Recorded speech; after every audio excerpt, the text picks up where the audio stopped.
6. And I got to learn how to use this a little bit. Are there any agenda adjustments? I don't have any. Terrific. Okay, so that will move us to... I do just want to let the board know that we had applied for the state safety grants, and we were approved for $100,000 at each of the schools. The primary goal is to replace glass on all the external doors, and it becomes let me just give you the right name. It's called a school guard glass. It's not bulletproof, but it's bullet resistance. So that will be it, because some of the doors will have to be changed each. But Kelly will provide us an accounting of that once we get further along, because the money won't be allocated until the spring, so it'll be a summer project. But each school did qualify, and all 6 schools across the SAU did. Nice. So we're excited. They each got $100,000? Yes. Wow. Yep. Each? Each? Each. Okay, nice. Thank Okay. you for applying for that. Yeah. That's great. And when I said agenda, there's no nominations or resignations or correspondence as well, right? No, that's Aside it. from what you Right. just mentioned. Mhm. Okay, great. So we're going to go to approval of meeting minutes.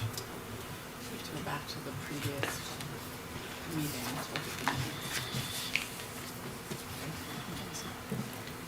Okay, November 29th was the joint Brookline School Board and Brookline Select Board meeting. Following amendments were offered. Page 12, line 29, replace involving with evolving. Page 18, line 5, correct the spelling of some. So I'll make a motion to accept as amended. I'll second that. All in favor? All right, 5-0. And with that, we can move to public input. So we'll open up public input at 6:08 this evening. Okay, public input is open, and we will continue to move on to the principal's report.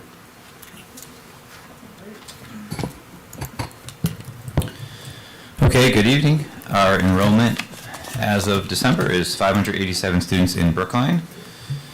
And it's been a fun, busy month for both schools. If you haven't checked yet, parent portal, report cards are posted.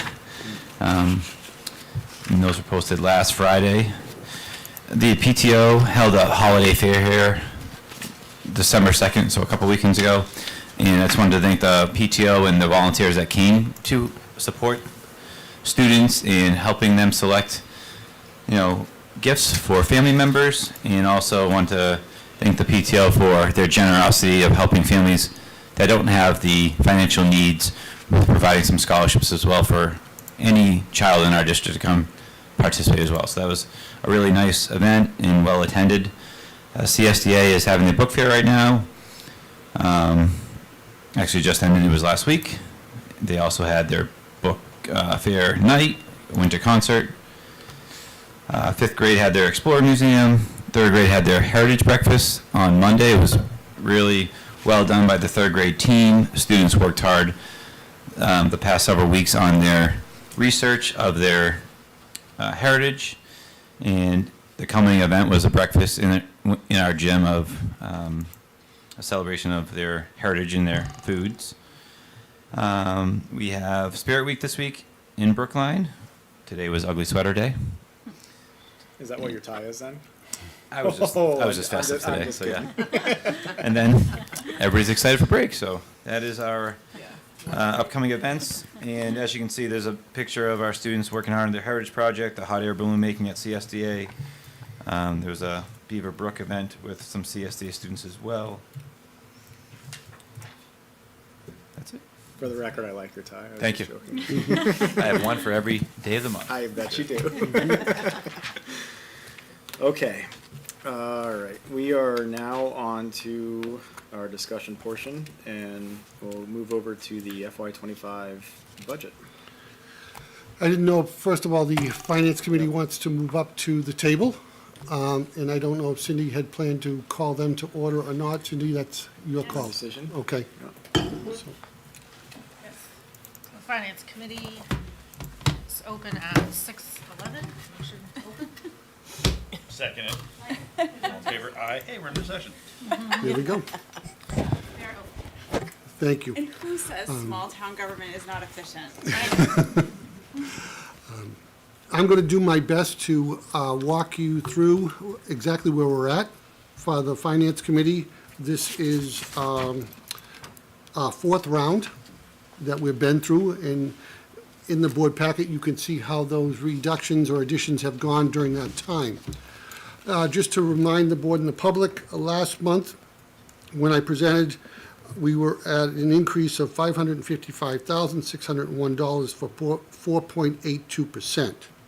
If the voters passed all the warrants, which would include a BESSER contract addition, maintenance trust, and the SAU budget, that would have been an increase last month of $696,435 for 5.73. At that time, the board asked me to go back and review what we were doing and see if I could come back with a different number. Tonight, I've done that. We are now at a $445,573 increase for the operating budget, which is 3.87%, so just about 1% lower. And the overall is now 542,407, so 4.46, or a reduction of about $153,000. Which document are you looking at? The Excel spreadsheet that was in the last page, that's where I had those figures. It's FY the '25 BSD budget round 4, the first attachment in board first docs. attachment. And now what I was going to do is kind of walk the board through the round 4 of the new items to kind of explain how those reductions occurred and take any questions or comments or concerns. Should we look Attachment at, two. so the second? Attachment second, two. Okay. Right. Thank you. So this is Appreciate it. round 4, right. Okay. Under academics, we reduced the math program to $11,250 from $20,000. As I told you last month, Gina did some wonderful negotiations, so that dollar amount allows us to purchase whatever program is recommended by the teachers. So we're not picking a program by the dollars we have. There's a potential for that number to go down slightly because that one is the number for the most expensive program, and we're evaluating 3 programs. And they'll be making that decision probably mid-January. So she negotiated out of 40 to 22,000. That's amazing. A great negotiated savings with no, that's awesome. Yeah, It really is. yeah. Under the SEL curriculum, we met and talked with the principals. Gina and I were involved in that discussion, and we've had, we believe, some very positive results with the responsive classroom, so we'd like to continue with that next year. And the principals really are looking for this money to be utilized so they can get different speakers, continue to participate in like the Tiger program and the affiliated videos and things that go with it, as well as to be able to offer our own staff stipends to kind of take us to the next level next year. I think the monthly messaging and goals has gone very well. The principals just presented to their staff basically kind of where infractions are up, where infractions are down, and it's our plan in January to kind of give that presentation to the board. So you'll be able to see, and if I recall correctly, Dan, I think it's a favorable presentation as far as reduction of items. Awesome. So you see those 2 reductions in the academics, but not really, well, I'll say sacrificing anything academically. With regard to personnel, we really feel it's important, first of all, we've already hired the kindergarten teacher at RMMS because of enrollment growth, so that person's already being funded in this year's budget. The lunch recess assistants, over the rounds, we've reduced those down, we came up with $5,000, and we're really looking at that as a way, both our principals do all our lunch duties right now, and would like to get them freed up a little more, so we feel that's a very effective use of those funds. The training essentials for educators is another requirement that's come out of the DOE as part of our overall requirements, so you'll see that listed. At CSDA, we maintained the reading and writing specialist case manager because that is really there for identified students and very specific to their needs, and Lauren feels strongly that it should remain in the budget. The social worker, what we did is we reduced that from $23,500 to $14,992 and made a decision that we would go out at an hourly wage and kind of do it on a consulting basis and gather data to find out how many students and families we are going to be accessing, and then come back and base next year's budget on that data, if there's a need or not. Can I ask a question, Andy? Always, Instead of having a salaried position, moving it to an hourly, aren't we gonna potentially end up paying more? well, when I looked at the rates, a typical hourly rate for a social worker in New Hampshire is about $35. So when I did this, I kind of factored in around $50, because I agree with you, we would pay more, but we wouldn't be anywhere close to approaching a salary if we were budgeting it per the CBA with New Hampshire retirement and potentially health benefits. Okay. So it's not a contracted person, and it's not a loaded fringe person, right? Correct, I'm hearing you right? correct. Yeah. Just one question from me, and that is just at CSDA, that's not at RMMS? No, they would work for the district. It's just, Okay. we just put the charge in one Got it, school. Got it. Yep.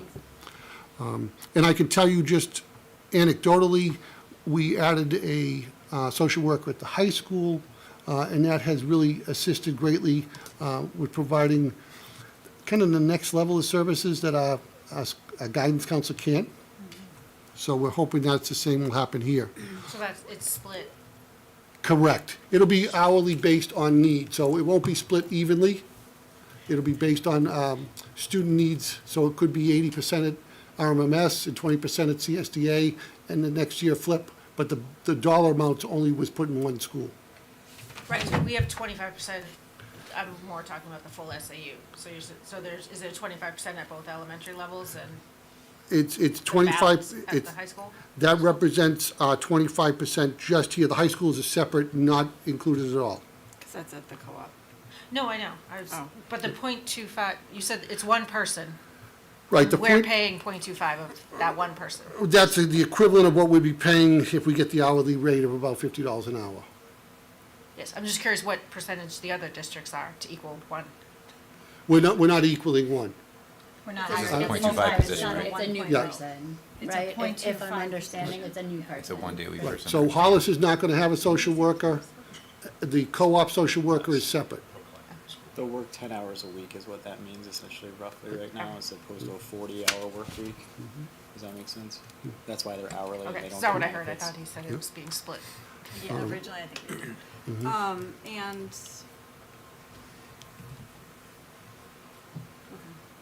Okay. So what would the maximum number of hours per, It would be dependent on the hourly rate, but let me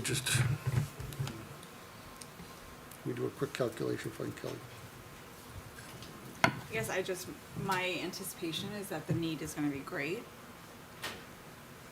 And, That would give us 300 hours. And it would be something, Kelly, that if the need was there, I would probably come back to the board and tell you where I would find it in the budget to increase those hours.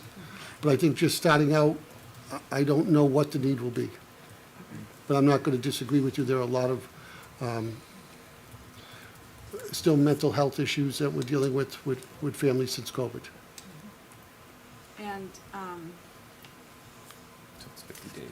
relatedly, where are we with guidance?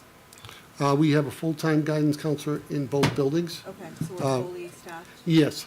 Last year, if you recall, we went through a period of a few months because we had a maternity leave and we're not able to find anybody. And that really is a difficult with no guidance counselor. So to have a guidance counselor and what I'll call a social worker hourly, I think will really enhance what we're able to do. Okay. So that take, Question. yes, absolutely. So if we find the need is greater and this person crosses the part-time definition, do we then now have to worry about funding vacation and retirement or anything like that? No, I don't think we'll approach that intentionally, because right now we're at 300 hours. It may be, again, I think this will be attractive because it also would be flexible to the person's schedule. So if you said to me you could work Tuesdays and Thursdays, 4 hours in each building, And I have somebody. Yeah, but I don't think we're gonna approach where we hit benefits. That's not my goal. And That that's would- not our goal, but I'm just worried, What's the you know, threshold if for the need part-time? becomes that much, will we evaluate it at that time to revisit the budget? Because if the need winds up being that much and we find out this person's gonna cross the magic number that's part-time, I know it's something else that I do that we've had to balance to make sure people don't, so that we don't have to start paying benefits and vacation and stuff like that. Correct. No, this is not gonna be a benefit eligible position Okay. for next year. And then once we get the data, to your point, if it was to demonstrate the need and an ongoing need, then I would come back and maybe have a fully loaded position. And that's a next year conversation. Yep. Under special ed personnel, we had a great discussion around the pre-K coordinator. I went back and I talked to Lauren. Lauren said she could maintain the responsibility of the pre-K for next year. So we were able to take out that $32,319. Hollis, just so the board is aware, is going to proceed with a pre-K coordinator just because their age group at that level is really growing. Then we are maintaining the reading teacher of 38,786, and that's based on what we're seeing for student reading levels, as well as just overall number of students who need those services. The new computer equipment, we have the laser projector that's shared at RMMS, and we have a PA system, which is speaker, mixer, and cables. And at CSDA, we also have a laser projection that is shared. The computer replacement equipment, the student Chromebooks that you see the 02 were moved to REAP. We'll cover REAP at the very end. REAP is the rural education grant that we qualify for in Brookline, and we're allowed to use that for technology. The staff Chromebooks wouldn't qualify under REAP because they're for staff, so those were maintained. The iPads, I went back to IT. We believe that through efforts, we can guarantee a full set of iPads that will meet the needs of kindergarten for next year and just simply delay this 1 year. The CSDA, you see the other component of the computers. The majority of it, again, was sent to REAP. And then everything else was maintained because those are on a regular replacement cycle, and it would just create a backlog, and ultimately we're still paying the same expense. Under the shared services, the big thing, two things there are the cable testers and the IT managed services. The IT managed services is a shared expense across the SAU, and that is more protection against ransomware attacks, cybersecurity issues. They continue to ramp up every day, and we feel very good about that. Safety compliance issues, we're starting to replace rugs at RMMS. We moved the exterior missing coverage for cameras. We moved that to the maintenance trust out of the operating budget. At CSDA, we moved the panic burglar alarm replacement. We simply moved that to the maintenance trust, which I'm going to go over at the end of this as well. So that took us down another $22,000. We're delaying the tree removal, and we moved the office flooring at CSDA to the maintenance trust. Andy, as far as the, I'm sorry, but Yep. I might have missed something. So the radio systems were taken out in round 2. Right. What were those? Were those for staff to be able to communicate with each other in like crisis situations, or what? Nope, that's a great question. The radio system is a very large-scale SAU project, Okay. so that we would be on one radio system for all 6 buildings in the event of a true emergency. Oh, okay. Kelly wanted to make sure it was in the budget to put it on people's radar, but we continue to try for federal and state grants. We've gotten rejected twice. Yeah. But we continue to work with local emergency management in both Brookline and Hollis is very supportive. They would like to see this happen. I think the total cost would be about somewhere between $400,000 and $500,000 across the SAU. But the piece that we're looking at, and I will say we're ahead of the curve in this, is during an actual emergency, your cell phones become useless because everybody's trying to dial their cell Right, phone. especially in Brookline. Right, so it just overloads the system. It's Right, pretty right. useless right now, yeah. So you'll see that back at some point. It might actually be in the budget. Yeah. But I'm just we- glad it's not day-to-day where I know sometimes you have Yep. to use radios to Yep. communicate if a kid's having a behavioral issue. We have really effective walkies in our building. Oh, walkies, But okay. to Andy's point, this would allow us to be on one channel in the case of an emergency to for us to radio the high school, CSDA. Right. Because we would have like a repeater nearby Okay. that would do that whole area. Do we still have the? Thank you. Remember we did Cop Sync years ago? Is that still a thing too? Because that was supposed to seamlessly communicate across all channels and. Yep. Yeah. CopSync went out of business. Oh, okay. There are a couple newer companies that I would say are not proven yet, that are kind of trying to pick up that market. Okay. And what we do is, we make that kind of a function of IT, Okay. because it's all computer-based, and there are a lot of questions regarding how their system relates to our system, especially around data security. Andy, 2 questions. Just- Sure. We haven't been, tree removal, was Yep. that to make space for something, safety issue? It's, the trees out in front of this building are starting to encroach on the foundation and the roof. So we'll continue to trim them, but at some point, they're probably going to have to come down because of the foundation issues as they continue to grow. One get out of my head, because that was the question I was gonna ask. It's the ones. And then it's also the ones just, we have some very large pine trees that go down the fence of the property line.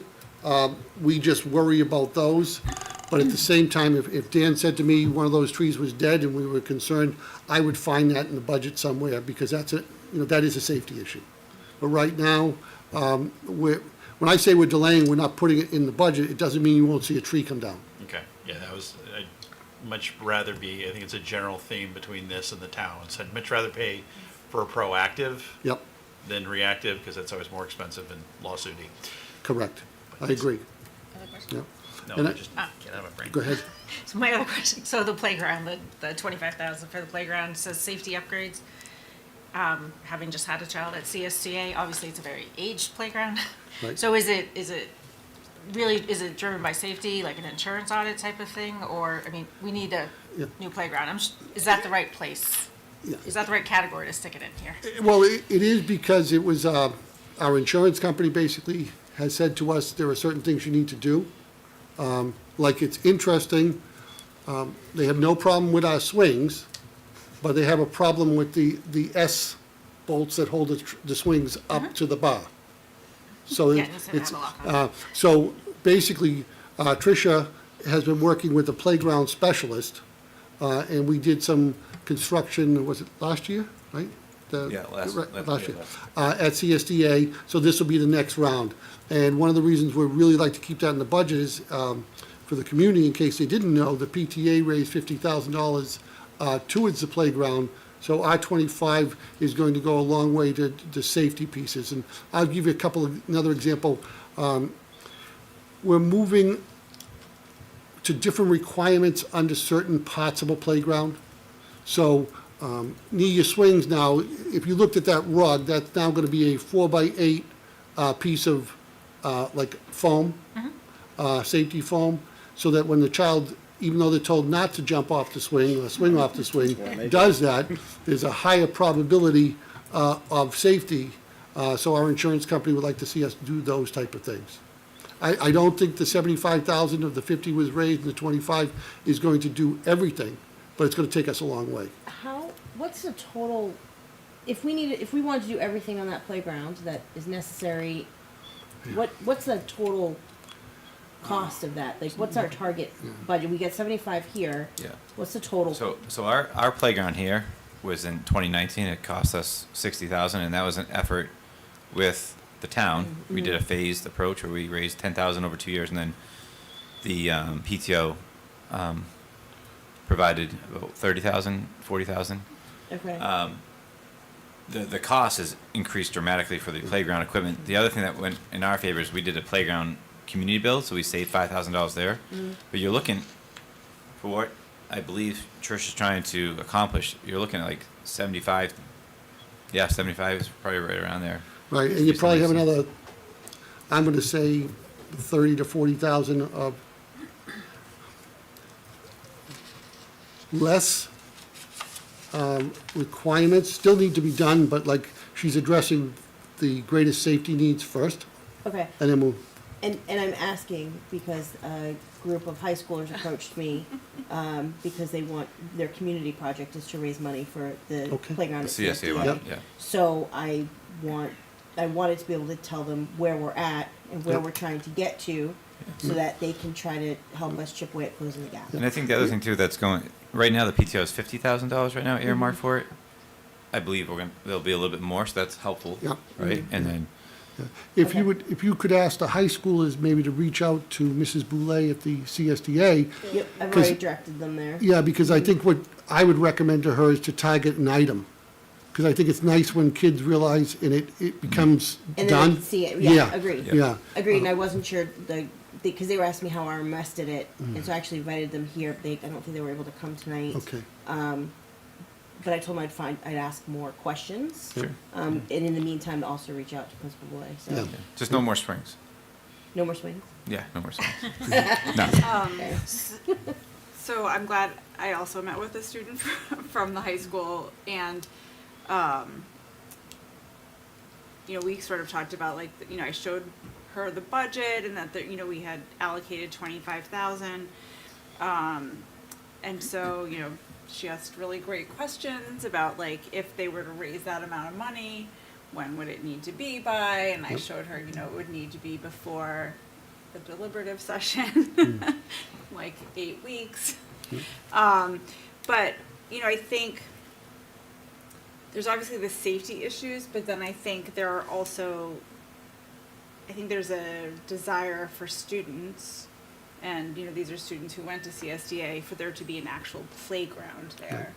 And so I guess with Allison, just want to sort of like clarify, is the $75,000, the $25,000 on the warrant article, plus the $50,000 from the PTO, is that to have there be a new playground, or is that just to make the existing playground safer?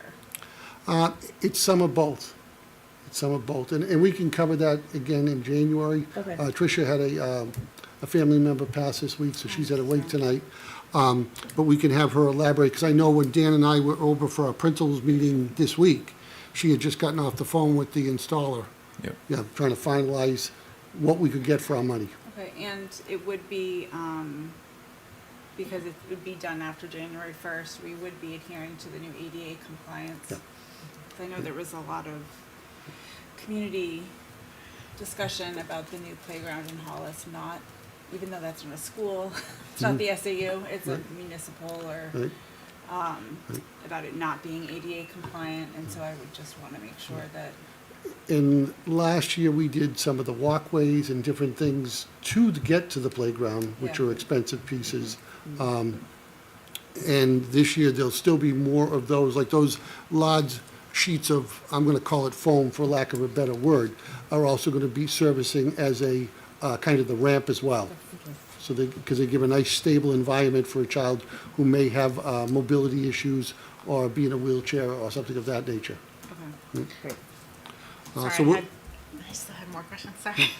Is the intent of the high school, like, are they planning to supplement or offset? So I think. Like the 25,000 would come So down? this or- is like for Mr. Duval's civics class, where they have to pick a community project, and the student that I met with, I told her that, the playground was in the budget last year in the earlier rounds, and I kind of showed her where that was, and that by the time we got to the 4th round in the deliberative session, it was out of the budget. And so, this student was, very keen to the taxpayers' purse, wallet. And so I think they were, wondering if there was a way for them to, like, come up with the $25,000 somehow prior to the deliberative session, so that the playground would happen and not be, like, at the taxpayers' expense, yeah. you know, mercy, sure. And that's why I asked what the target total was, Yeah. because if Right. if The it target is total is 70, 100. if it's 100, then we're still chipping away at it. If the target is 75, and then the high schoolers are able to chip away at that 25 that's in the budget and reduce that, then that's even better. So I think we're gonna find that out in January, so we'll have it as an agenda item Yeah. with a presentation on overview and what the expenses are, and we'll have a good sense then on offset or supplement and all that. I just had one other quick Yeah. question. Is the 50,000 donation contingent on some money being included in the budget to supplement the 50? No, the 50 has already been They donated. delivered it. Yeah, it was No, delivered I was last just year. saying, so Yeah. like at the end of the day, if the 25 Correct. needs to go away for some reason, Yep, we still can, have 50. we can still spend 50,000 on the Correct. playground. Right. Correct. So then to that point, are we set at 25 for the playground in this budget right now for this round? I would say, from what I know, and what Trish is doing, that will get us the majority. I do believe there'll be a gap between the full cost, but if, there's nothing that would stop you in January for increasing that playground amount if you so choose to as a board. Well, I mean, I don't want to be a Debbie Downer, but I do look at some of the other items that we have cut, and I just wonder if we might want to look at some other items, but I think we do have more, we do have more items to talk about, so I just wanted to ask that question. Thank you. I think my concern around the playground, it's also a safety issue that we've been notified by our insurance company. And we do have 50, so, you know, I'm sure that there's, you know, items that we can look at, but when you're talking about cutting academics, there's, you know, there's academics and there's safety, and I think when we have X amount of money, then, you know, sometimes we do have to look at everything, not just one thing, so.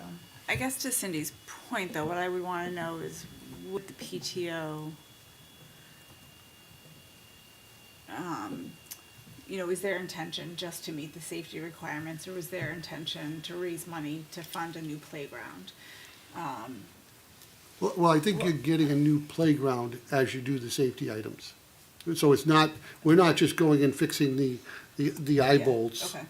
You know, we're changing what needs to come out and then looking for what I'll call age-appropriate playground items that fall within the budget. So that takes us to the maintenance expendable trust at the bottom of the round 4 sheets. We have an opening balance of $30,657. Last month when we met, we had proposed $175,000. We're reducing that based on different things to $156,000 for the FY25 warrant. That $156 would first is the RMMS intercom bells phone system. That is at its end of life, maybe even a little bit past it. And then we delayed the special ed space renovation at RMMS. We, the old main entrance reno to the office space, we may be utilizing some of the funds that just came in from a safety grant from the state to address some of those concerns. We are delaying the grade 3 cabinets and sinks. The air source heat pump went out a number of rounds ago. We are delaying the office space for a special education program. We have the space for the program, we were just creating an office, so we're just delaying that. We have $10,000 in the maintenance trust to continue our door frame replacements at CSDA. We need to do the kitchen area roof replacement at RMMS, which is in the maintenance trust. As I said earlier, we are moving the panic burglar alarm replacement to the trust from the operating budget. We're doing the same with the exterior cameras, and we're doing the same thing with the main office flooring. So we estimated in the maintenance trust an ending balance estimate of $132,657.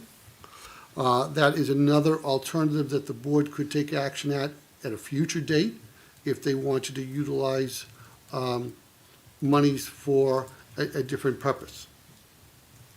Is that 132 correct? I don't know, I would have to, 180 minus 55, 60, 80. I get 80,000. Yeah, you probably, yeah, I'm doing the quick math, I'm sure it just didn't calculate, I'll let Kelly know that. So when we make those adjustments and those cuts, we get us to the $445,574 for an increase of the operating budget of 3.87. And when we add in the warrant articles, we get an increase of 542,408 for a 4.46% increase. And that's where we're at as of tonight. And I'll take any guidance or questions that you might have. I have a philosophical question with respect to the maintenance expendable trust.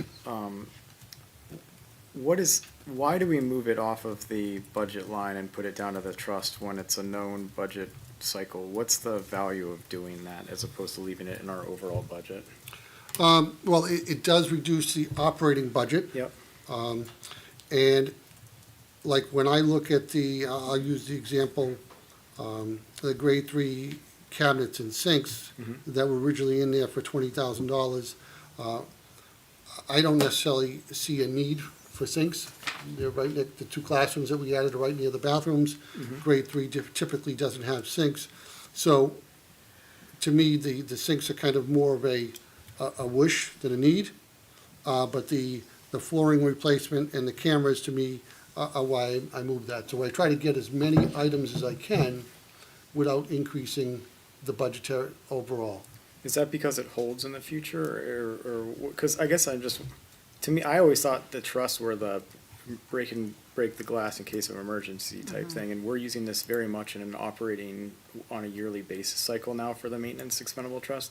So that's why I'm wondering, why don't we just call it maintenance up in the operating budget? Because the expendable trust is the only vehicle that allows us to carry money over. Yep. And we'll have the 80,000 over. And this is where historically we've done our maintenance CIP items, and it's the same philosophy we have in the co-op and in Hollis. The philosophy of using anything like this, so it's Right. consistent with how we're operating. Right, and the other reason is because it gives us the flexibility. Let's say Dan's intercom Bell's phone system only comes in at 35,000, that 10,000 will just carry over. In the operating budget, it just flows down. It could be spent, or it could be used to offset the tax rate. I just recall last year at the deliberative session, there being quite an exchange about this. And so we currently have $30,000 and $657 in the expendable trust. We're expecting 156 to get added to it. But if the warrant passes by the voters, yes. Okay, and then we would be forecasting to use the $45,000, the $10,000, the $25,000. That's correct. It's 106 spend. And so then that leaves us with $80,000, and if we have an emergency heating or like those trees Yep. come crashing through the front of our MMS, then we don't have money in the expendable trust to deal with that. You have the unassigned fund balance, which is voted on every August, which for Brookline, I believe this year is 140,000. And then the other piece in the operating budget, we never know until we get all hires on board what our actual salary line is going to be, because we might advertise for a teacher, and sometimes it's somebody 3 years' experience, sometimes it's somebody with 15 years in a master's. So the other unknown being 18 months out is we also don't know what's going to move into the district that's going to need services from a family point of view. You know, what students are going to enroll and need services. So it's very much a difficult discussion. Anytime you're planning about 18 months out, but the last few years we've been running basically almost at a break-even point.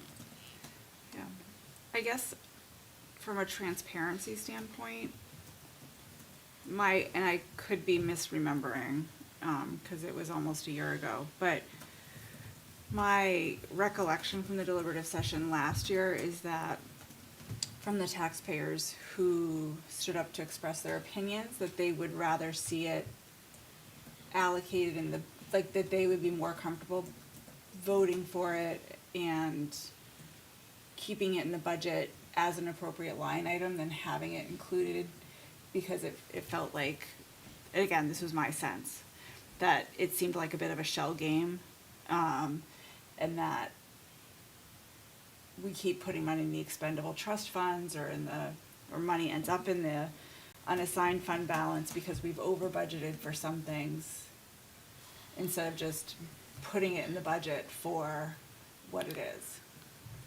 So I guess I'm Yeah. saying, like, I would rather go into the deliberative session with a budget that accurately portrays our needs. You know, I'd rather take out the trees than have to the finance committee's point of view, like have to emergently try to move money around budget lines to find the money to, you know, replace the roof or worse. So that's just my opinion, like going into the next round. And, you know, I think keeping things that we know need to be done as budget line items in the operating budget. That's kind of what the point, that's where I was at too. To me, the maintenance should be like, if we do need a roof replacement or a boiler breaks or something, we break into that and move those back up to the operating expense line, because they're a known planned usage. That philosophically, that's where my mind is, but when you mention all three districts are doing it, I don't want to break the mold, but that would be my feedback too. Well, the other feedback that we've gotten in the past is people also worry that maintenance trust and things like that are allowed to grow too large, and they want to know that it's being spent. Okay. So by clearly telling them what it's going to be spent on, I mean, I can't recall when we haven't done something that was in the maintenance trust. And if we didn't do something, it was either because the estimate was way off or something else came up. Yeah. Yeah, I think So that right makes now, sense. these are the planned expenses, but if something broke, that $45,000 may not go to a new phone system. You might have to limp through. I can go either way. I'm just using the practice that we've been Yep. doing for the decade. And I was also doing it because the board had asked to get the 4.8 down. And if I move those back to the operating budget, that's going to go back up over 4, which I'm fine with if that's what the board wants. I mean, to me, like, the money's coming either way, so that's at the bottom line number is what I look at what we're proposing personally on that piece. It's more of just the maintenance expendable trust to me we shouldn't have to go to the contingent area. We should go to our maintenance expendable trust if something were to happen. That's all my only concern, just like Yep.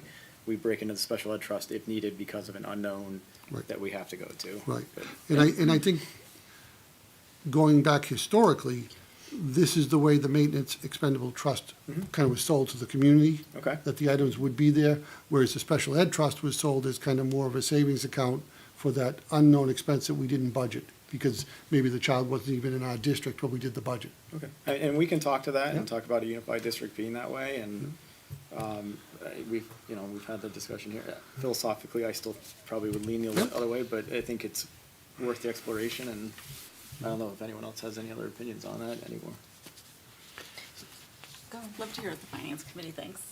So for the unassigned fund balance, that's something that we require DRA's permission to tap?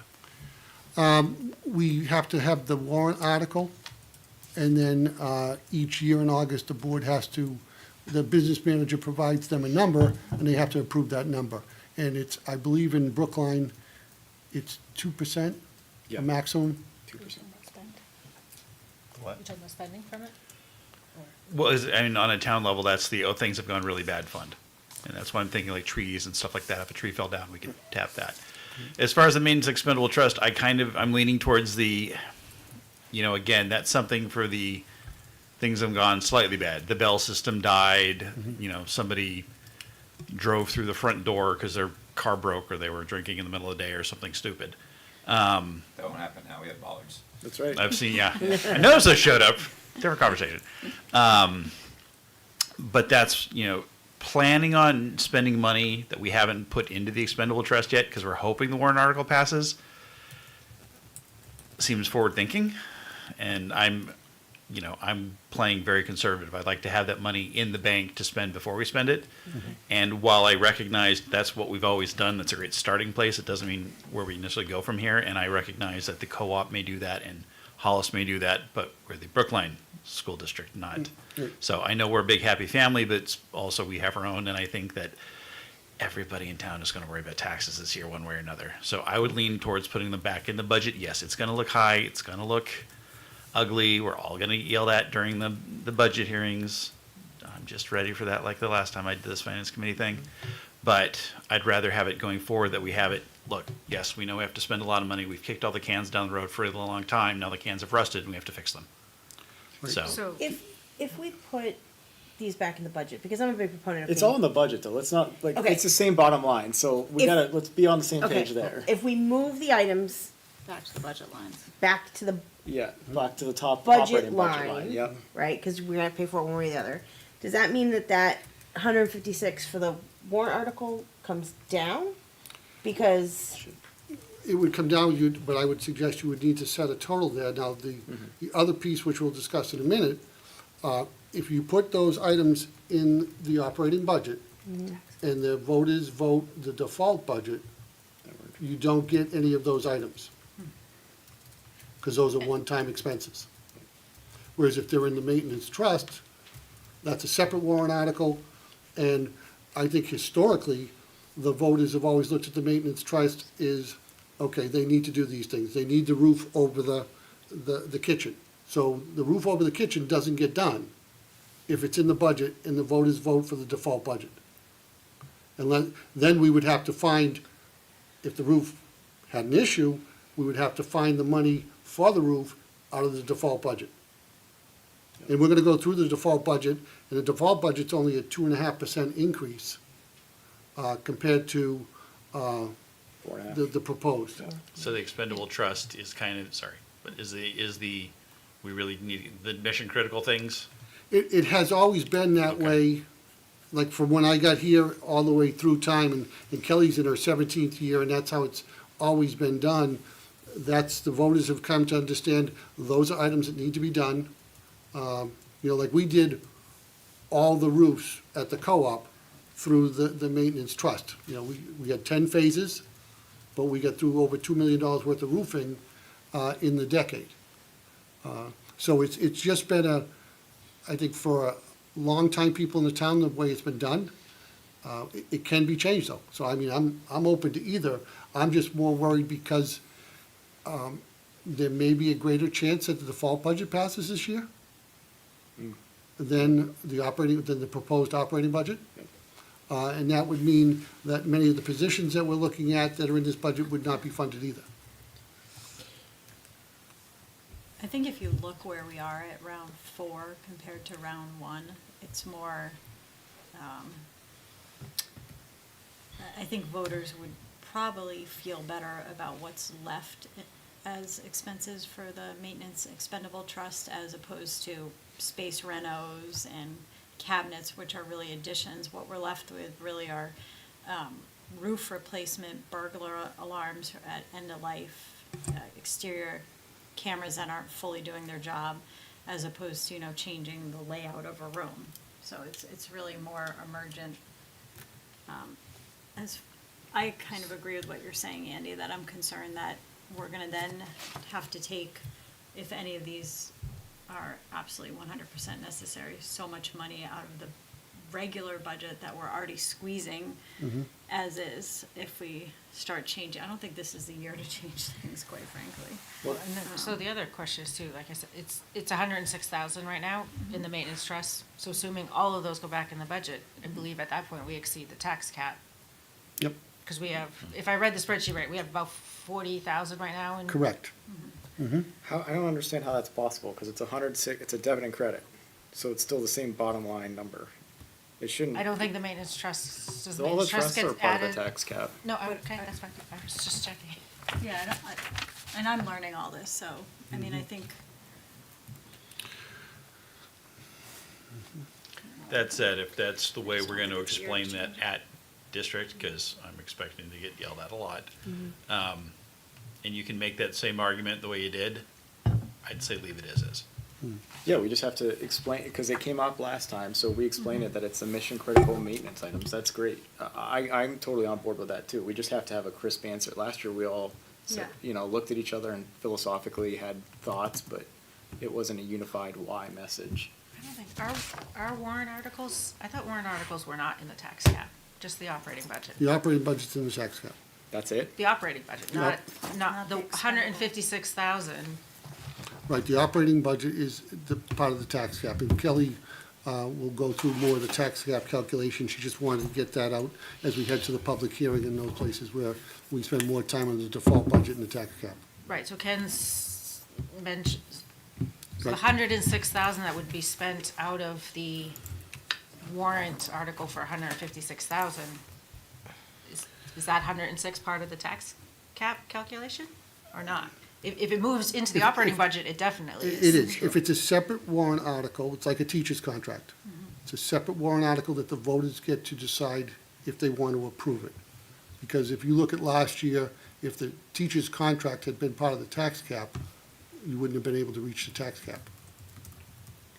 Right, so I guess I'm asking, is the Yeah. 106, and Right. if it stays in the maintenance trust, It's and we going to spend- be a separate warrant article voted on separately. So And maintenance it's not part trust, of the special ed operating trust budget. does not roll up into the tax cap, that's what we're asking Yes. point blank, right? Yeah. It does not roll up in there, okay, got it. Right, so if, That's what if legal we has said. pay for the Yeah. 106 So, under the yeah, so that maintenance makes a difference trust, then, yeah. it, Yep.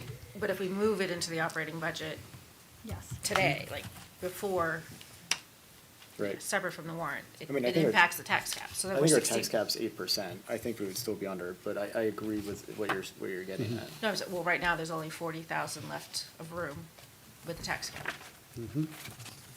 Right?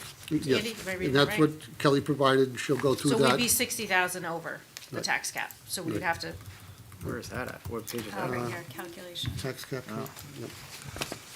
Are there any guidance for the administration on the budget? I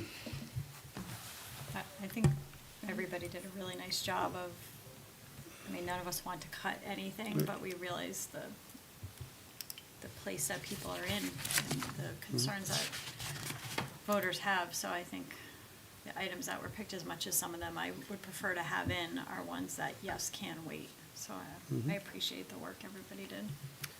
I agree. I think the expenses, the things you cut were, relatively speaking, the right ones. And the savings that negotiate, I think we should applaud that effort too. I mean, it's not, 40K is not big in the big scheme of things, but it certainly helps, and that's negotiated savings, it's bottom line savings.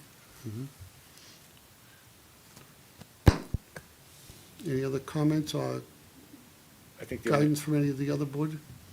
just the other pieces, the having a discussion on the playground, it sounds like we certainly need that for January. Yep, And we then do the what else? playground. Yeah. I Chester. would second that, the playground conversation, and also, I'd just really love to, again, I don't want to have to look back at the maybe lunch recess monitors for 5,000. I know 5,000 may seem like a lot, and I know Dan and Trish really do need that time back in their day.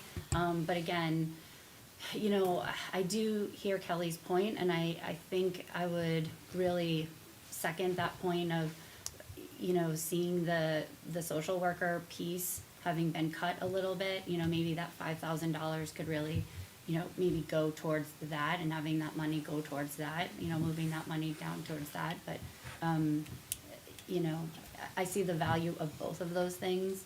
That would be my only other thing. And maybe when we talk about the playground, if we are thinking of moving that money around, my only suggestion would be, if we have that conversation, maybe moving that money to the maintenance trust. We can look at both those suggestions and bring that back in January. Because we still have the public hearing, we still have the deliberative session, so there's a number of opportunities. I don't want people to think that tonight ends this. Just for everybody who watches this on streaming, there's nothing preventing you from donating your own money to the playground fund. That- PTO would be more than happy to take that. That is Or correct. volunteering in the lunchroom. Exactly. Right, yes. Okay, so I have some notes. We'll go back and reflect on those issues. We'll plan on a playground presentation in January and kind of go through the maintenance trust discussion again. Also in your packet, and we don't typically spend a lot of time on this, we provided the Excel spreadsheet for the default budget.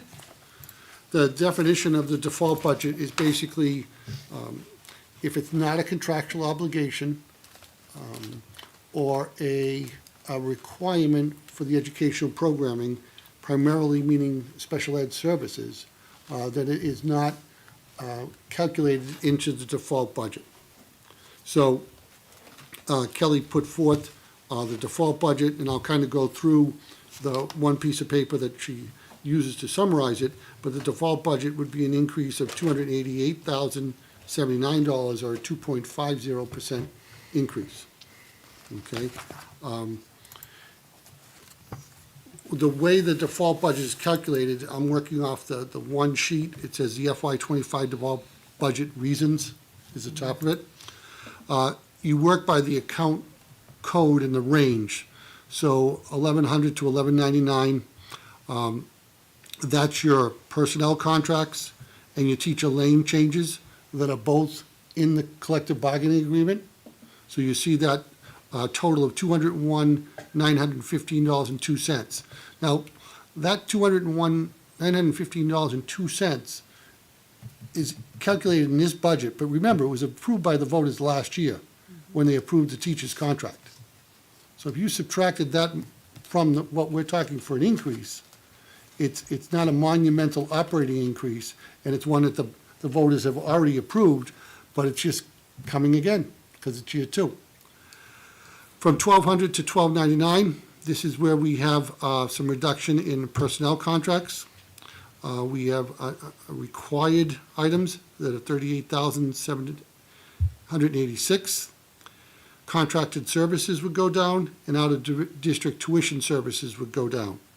So from 1,200 to 1,299, you would see a reduction of 163,314 in the calculation for the default budget. From items 2,000 to 2,199, slight decreases in contracted services and personnel contracts. So you'd see a decrease there of 40,289. From 2,200 to 2,399, again, personal contracts, a very slight increase and a very slight reduction. From 24 to 2,499, you'd see an increase of personal contracts. And again, most of these are in the way of consulting services for specific children, for specific services. And that's why you see the fluctuation, because we have some children that'll be leaving us and going into the co-op, and other children who will be moving out of kindergarten or first grade and have been deemed by their IEP team to need further services for next year. We also have transportation, which is $2,700 to $2,799. The regular transportation increase is $8,400. The special ed transportation increases is $69,876. While I'm here, I will give a plug for our bus company. We are fully staffed, which is just tremendous, and I want to commend them for all their efforts, because that's something that a number of towns are still dealing with severe shortages. And then 2,800 to 2,999, that's your health insurance increase, your dental insurance increase, life insurance, as I sent a note out to the board chairs. We are switching companies from Unum to Health Trust, so that's going to be a savings of the $65.77. No change to our employees. The only thing they have to do is do a new enrollment form for the new company, which they will be coordinated through Human Resources. We have a retirement increase, the FICA increase based on the salary increase.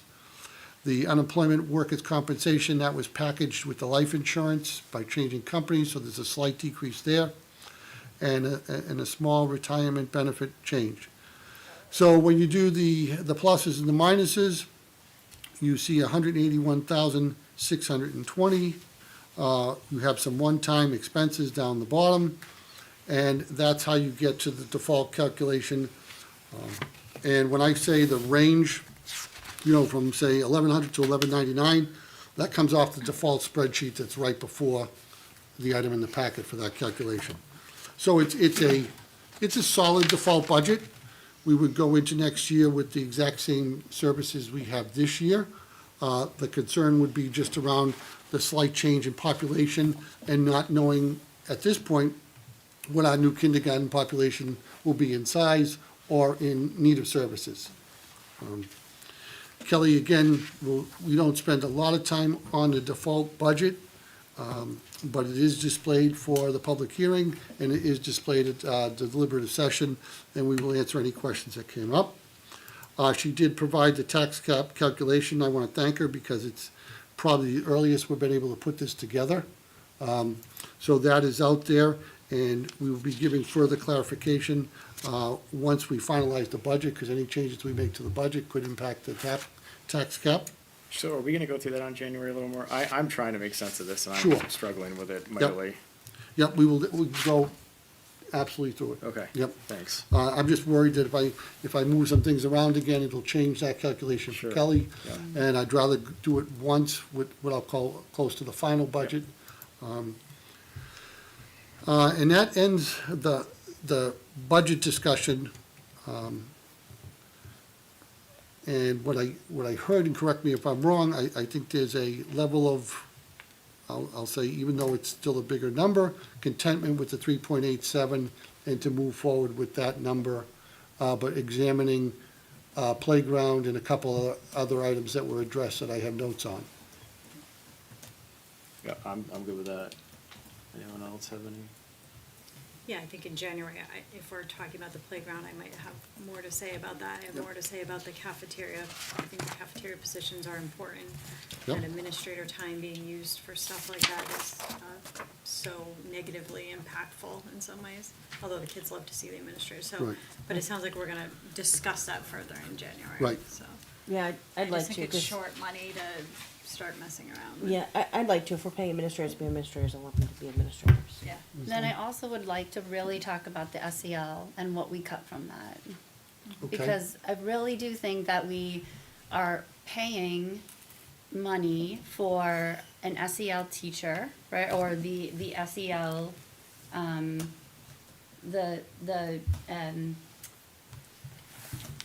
the social worker, right? We have tried to put money into the SEL program, we cut that. We're asking teachers to do it. Dan and Tricia are supposed to have a really great report for us. I'd love to see that. We asked for the teachers to come together and have a committee. I think the teachers have put in an extreme amount of time. I don't think we can keep asking the teachers to do a lot of SEL work, and we need that position. We cut money from that position, and we're cutting money from the curriculum. And I don't disagree with my colleagues here that we don't need Dan and Trish being in that cafeteria. But I was told that we have a robust volunteer program. Let's get some volunteers in there for the cafeteria. Let's support Dan and Trish. I don't disagree with you, I'm just saying that it's $5,000, and I want Yes. to talk about it later in January when And, but that- we don't, but that money can go for something else. And I think, so then let's put that money back in there. Let's put the SEL money back in there then, Andy.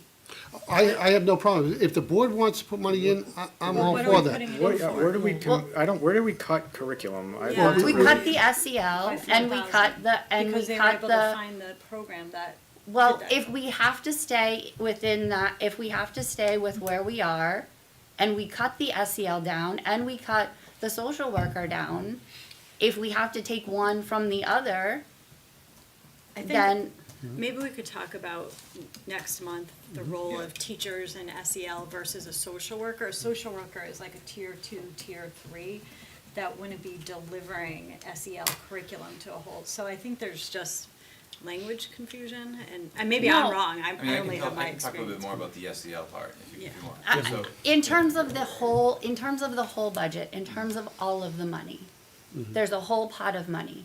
I think we need to give back to the curriculum. I think we need to give back to the social worker. I think we need to give back to those things. I'm not saying that we don't need that $5,000 for the lunch. But in terms of all of the money, if we have to cut one thing to give to another, I don't think that we need to cut those programs.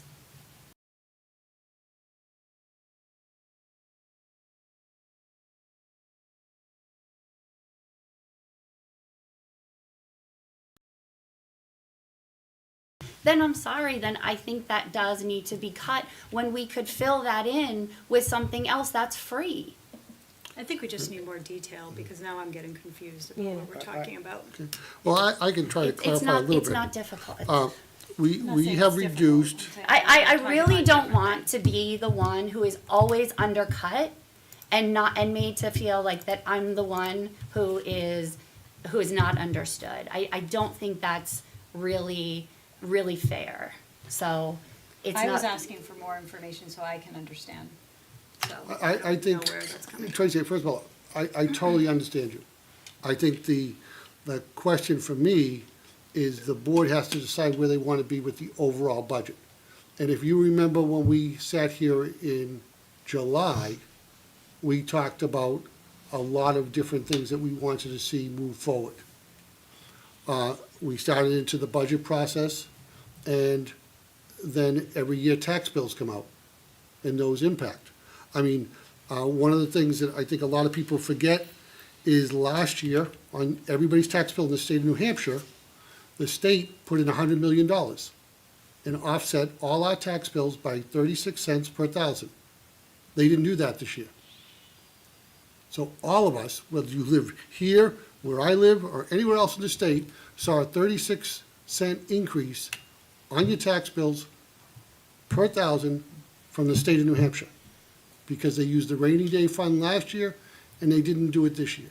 And that's why we always try to stay away from using, like buying down the tax rate, because it just looks like double the increase the following year.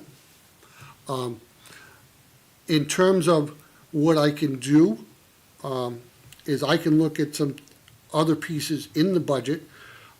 Right now, we have a fully loaded reading and writing special ed case manager at 97.3. That's master's step 7. That's what we budgeted for. So if that person comes in a little less or a little more, so within every budget, there's going to be some probably salary savings because of turnover. And we have 2 retirees. I don't imagine we'll see the same salaries as those retirees. So we may be able to look at that and try to cut that a little bit. But the worry is that we continually try to cut to a very fine line. And at what point, which I think you're echoing, which I applaud, do we kind of go to too fine a line and lose things that are valuable for children? And regarding the volunteer program, we do have a very robust volunteer program. But volunteers want to volunteer for what they want to volunteer. We don't typically see them want to come in and do lunch duty and those things. They want to do the field trips. They want to do the different things that occur in classrooms that are fun. I would love to see them come in. and I get that, but then we can't have people at deliberative session complain about taxes and complain that their taxes are too high. Then I'm sorry, like, you've got to choose. You've got to Yep. pick and choose. Right. And I So- think, I think the piece that I have seen just when I look at the voting trend, and I'll use last year's contract for the teachers. The voters showed up and supported that, you know? So we hear from a group at deliberative session that may or may not represent what the town wants.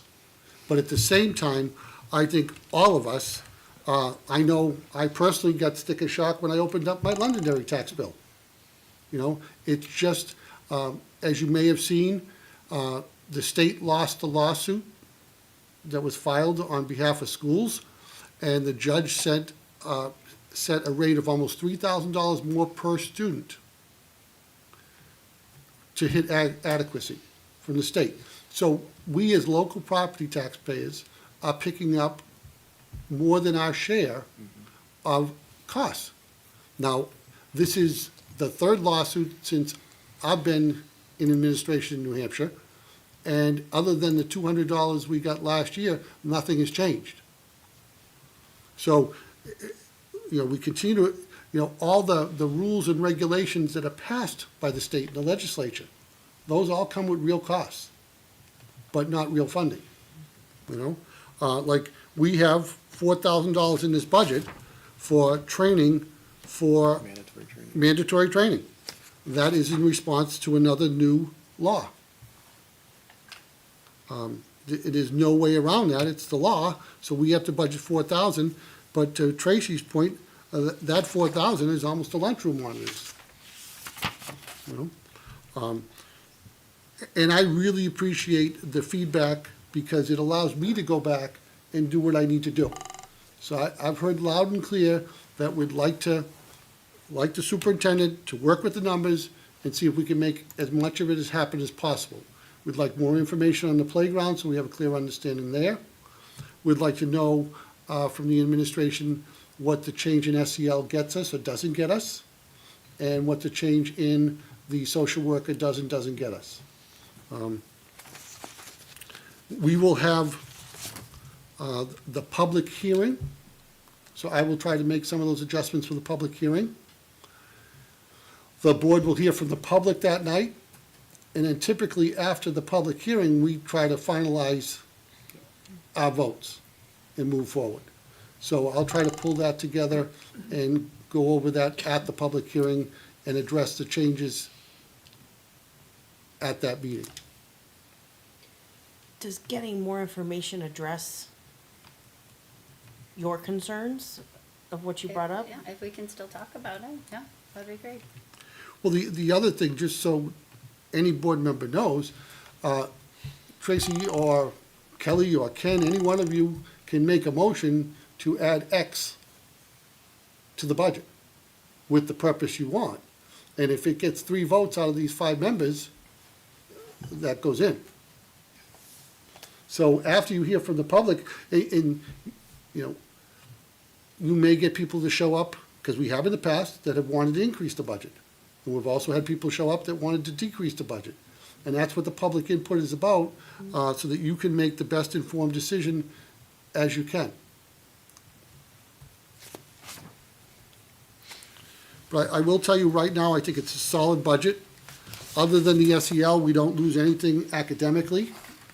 And I did consult with both principals, and they felt quite confident that the responsive classroom and that basically $14,000 would fund that. When we talk about the SEL, are we talking about the $4,000? Because if that's the concern, I mean, I would be totally behind adding $4,000 in right now and just moving on with that So conversation. it's $4,000 Each school. for each school, so it's 8,000. Yeah, I guess that For doesn't, what, though? Because Yeah. that's what, I mean, The if we're gonna SEL talk about it curriculum, today, yeah. no, I know what we're Yeah, talking yeah. about, It would be but for responsive school training for the teachers. Okay. They would go for that. And then, like Andy said, getting some guest speakers to come in as well, to talk about so it would just different- be more money for that budget to be more flexible. So there wasn't, Like, right now, it's Yeah. responsive classroom training per teacher right now. The quote that we have is right around $850 per teacher. So we'd have to, So like, not as many teachers would be able to participate in the training if we remove $4,000. we'd probably per do school. a teacher leader at each grade level, and then they would be the go-to, and then kind of train the trainer model would be an option. You know, and just to give a little bit of feedback, so last summer, we heard loud and clear that SEL was the major focus. So we have a grade committee, a teacher from each grade level that met, and we explored, I think it was about 12 different programs, right around there.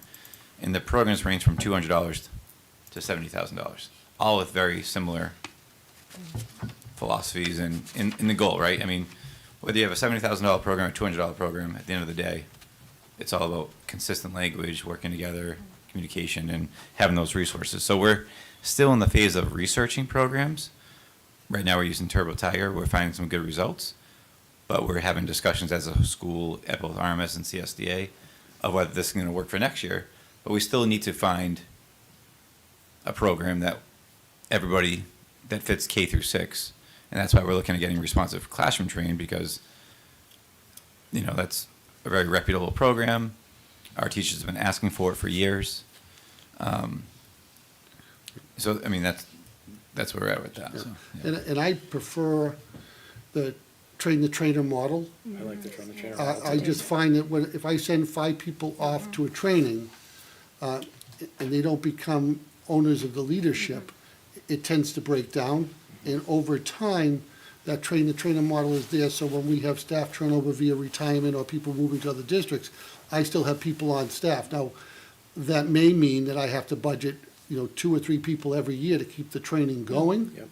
But I also like the idea that the expert is down the hall for me, as opposed to somebody I listen to at a lecture, because I'm more likely to walk down the hall and ask a question than to email the person who gave me the lecture.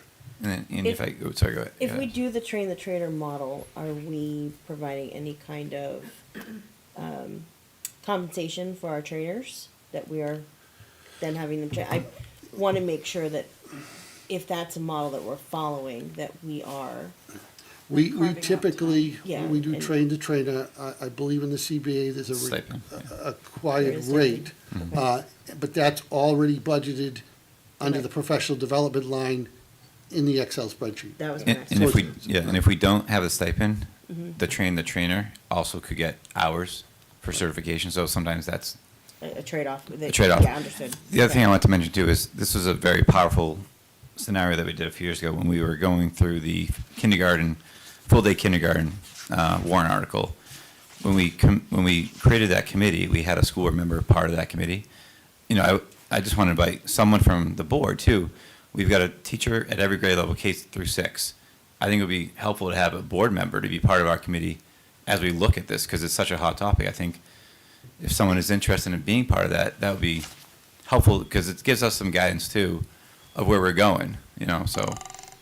Dan, I have a question about, so you said it was how much per teacher? I think it's right around 859, if I remember correctly. I can go back to a document that we have. And I'm just wondering, I know for myself in my profession, if I'm doing like a train the trainer, educational opportunity versus just being trained, it's a different type of training, and it might be a different cost, right? So if there's gonna be a teacher at each grade level who's gonna get train the trainer training, Right. let's see how many trains I can get in here. Train the trainer training. And then, so they participate in this 1 or 2 day train the trainer training, and then they come back and they train their peers. That's an extra,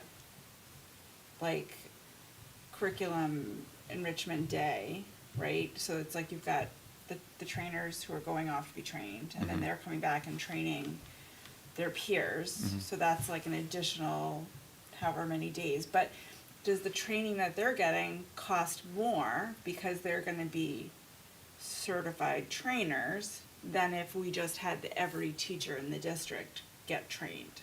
Yeah, those are good. We're going to have to look into that more to get more details on that. It will cost more, it always does. Yeah. But we've always found it to be more cost-effective to spend the extra dollars for that core group to be trained.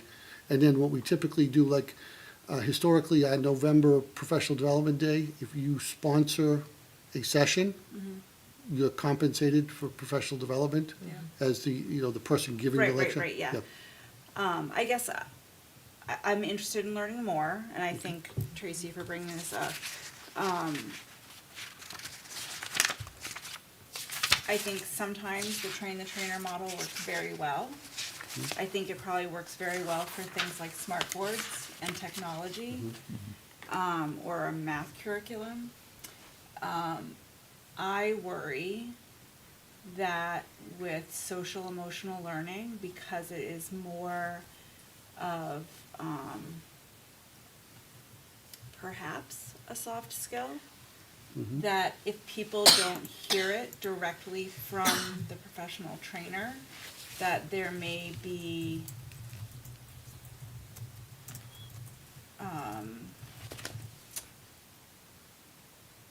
I just worry about consistency of application across the school. And for something this important, I just wonder if it makes more sense for everyone to receive the information at the same time in a uniform manner. I would actually push back on that because like you just said, it's a soft skill.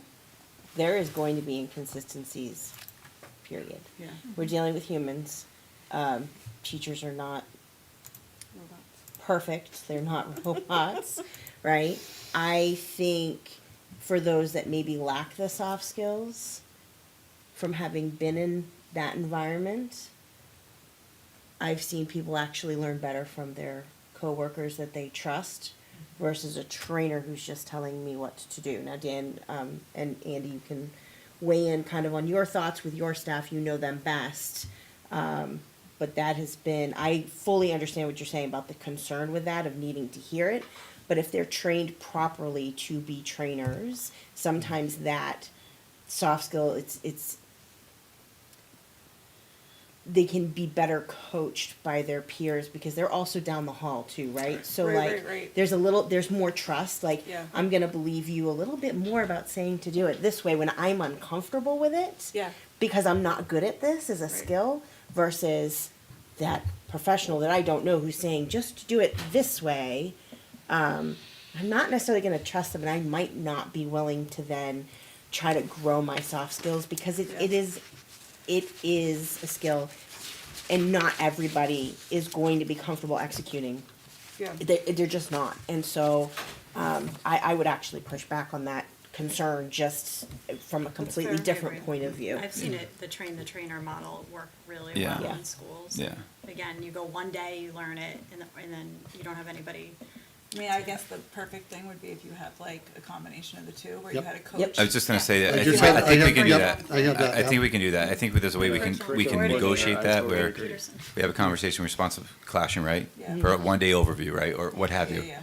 And then we break it down, but to Allison's point, the teachers right down the hall, they have credibility with their other staff members. We've got wonderful teacher leaders that already know the program well. And sometimes we get presenters that are from programs that Don't are Yep. just dry. And we've got teachers that have the vigor and, the vivacity of the enthusiasm to present, so, yeah. And the passion from knowing the kids Yeah. that they're working with, right? And so I think that Question from the finance. adjusts. Yeah. So if we're talking the trainer model, is there anything special about this training that would focus on elementary school, middle school, and high school? I think, in some ways, it's what I'll call some of the simpler things, but your vocabulary is going to be different. The situations are more likely to be different because you're talking, it's very much part of the developmental program. So I do see it being slightly different between the grade levels. I mean, I think the responsive classroom, I think there's 7 principles somewhere on there. Resilience, responsibility, those are some of the aspects. And then it's, to Andy's point, we pare it down to meet the age Yeah. appropriateness of each grade level. But they talk about empathy, those are some of the, Right. So is there any value to have somebody from, we talked about, the SAU is combined in a lot of ways, and as much as I want to say we're the Brookline School Board, if we're going to try and save some money and spread that cost, could we just have you pick the number of coaches, but have a few people from Hollis, the Hollis system go, and from the Brookline system go, and then if those people need a professional day, backfill it with the sub for one day, and they can go to the different schools and teach it all. Right, and we use that approach a lot. So that's a very valid suggestion that we can look at, and we'll kind of bring that back to the next meeting, because I think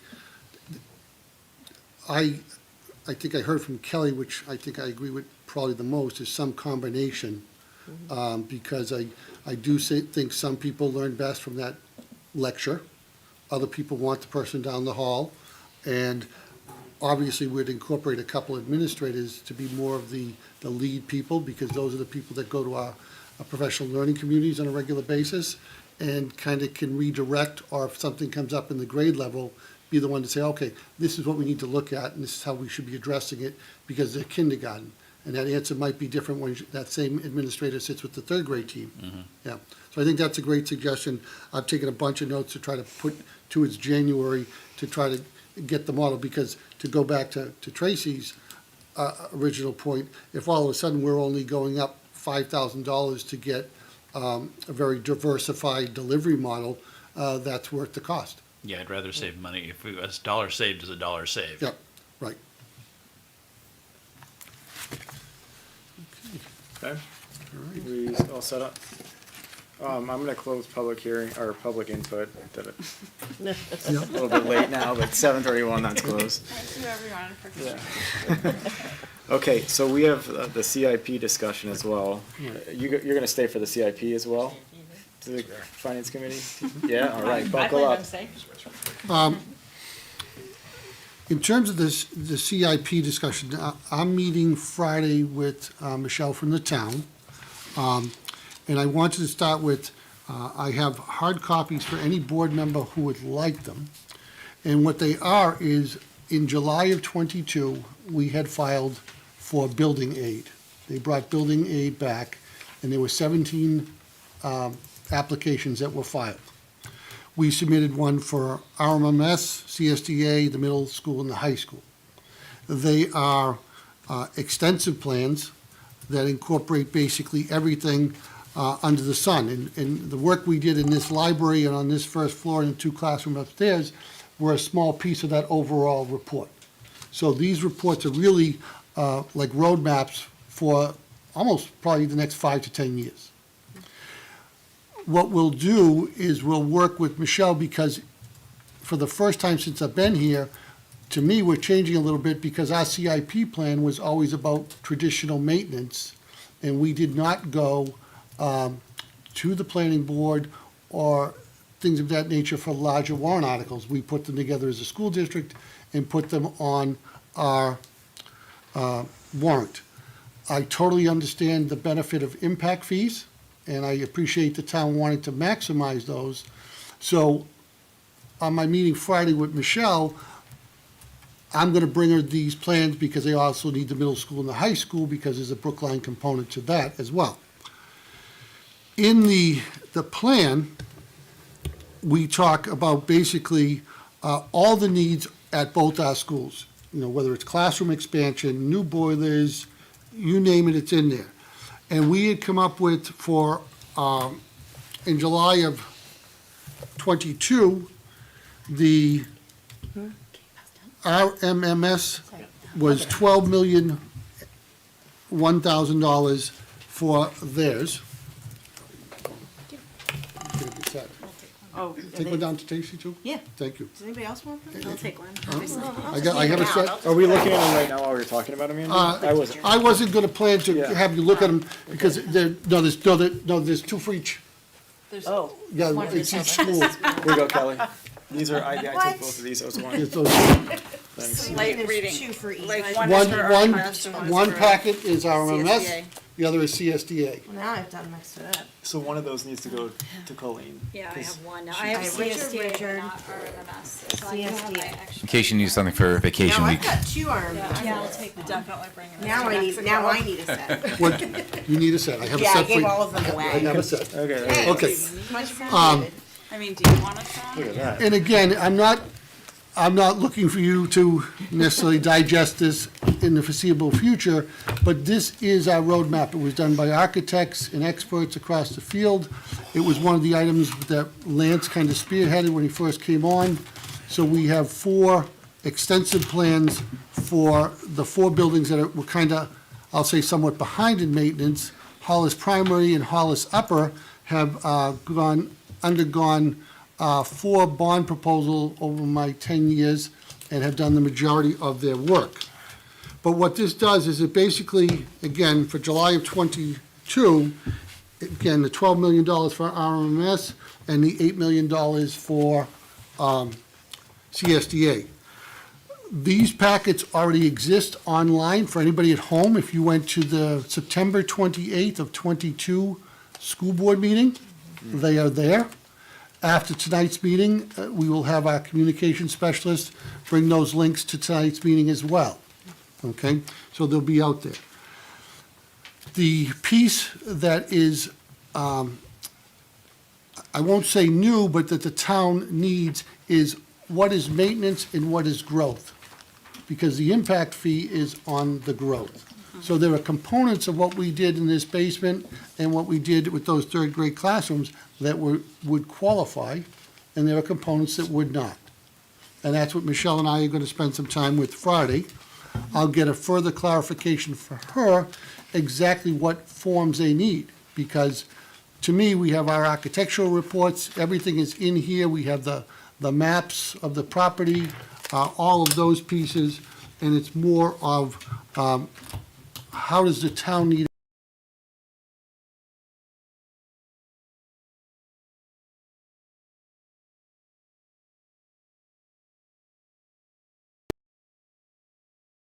ones that are going to start before them, but it's 27. So there is a realistic possibility that a year from now, we would be discussing some sort of warrant article to start to address some of those space constraints. And I don't think that we're going to be able to get a $20 million bond, which has probably gone up just in the year, but we can highlight some of the essential pieces. And I'll give you one example of an essential piece to me. When you look at CSDA, when we do an expansion there, we're looking at probably 5 classrooms. And the reason we're looking at 5 classrooms is because we'd like to get rid of the portables that have been there for over 20 years. You know, they're starting to cost us as much in maintenance to keep them going, you know, so it's really counterproductive. In terms of the balancing act, this will now, for the first time, give us placeholders in the town CIP. So that way, everybody will know that something's on the horizon. As we heard from Michelle last month, the CIP is reviewed annually. So sometimes things are pushed back because maybe conditions are better. Sometimes things are moved forward because a couple of years ago, when interest rates were really low, that would be something you might want to accelerate a project to take advantage of something of that nature. Rather than sit here and spend countless time on this, I know Colleen had become the point person in working with the planning board. I didn't know if there was another board member who had interest in this work, because I also think this is one of those committees that from now for long term, we want to make sure that we have board members on that don't have the same terms, so that as we move forward, we're not training somebody new on CIP. So I didn't know if there was anybody who had appetite or the time commitment. The SAU will do the brunt of the work.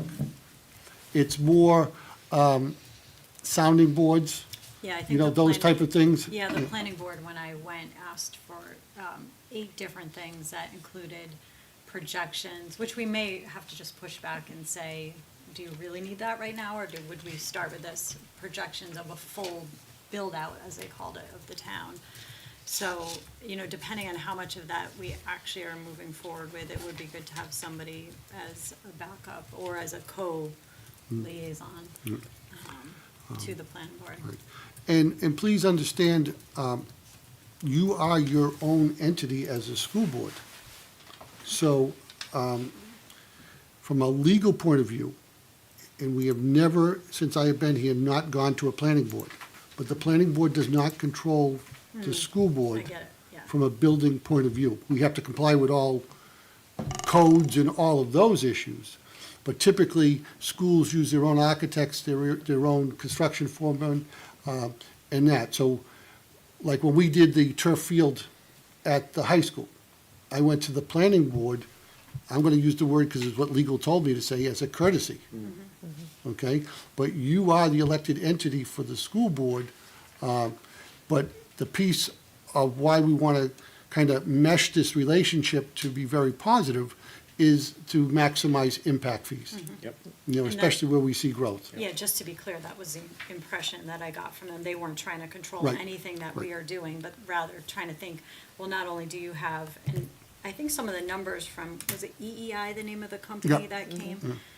They really, this is so much reading and it looks amazingly interesting. EEI broke it all down already at that presentation in September and October, so, and that's what I presented to them. But Right. really, a lot of the questions were more about, well, not only do you have to plan for this, but given what they knew and what they've now told us about even more potential building in town, you might have to plan farther out than the 5 classrooms, so. Yeah, this But I is- think we have to kind of take it in phases too, because that's.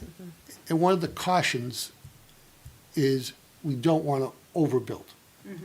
I'm not saying that we don't want adequate space, but to have a teacher on a cot for 1 or 2 years because you have a bubble is not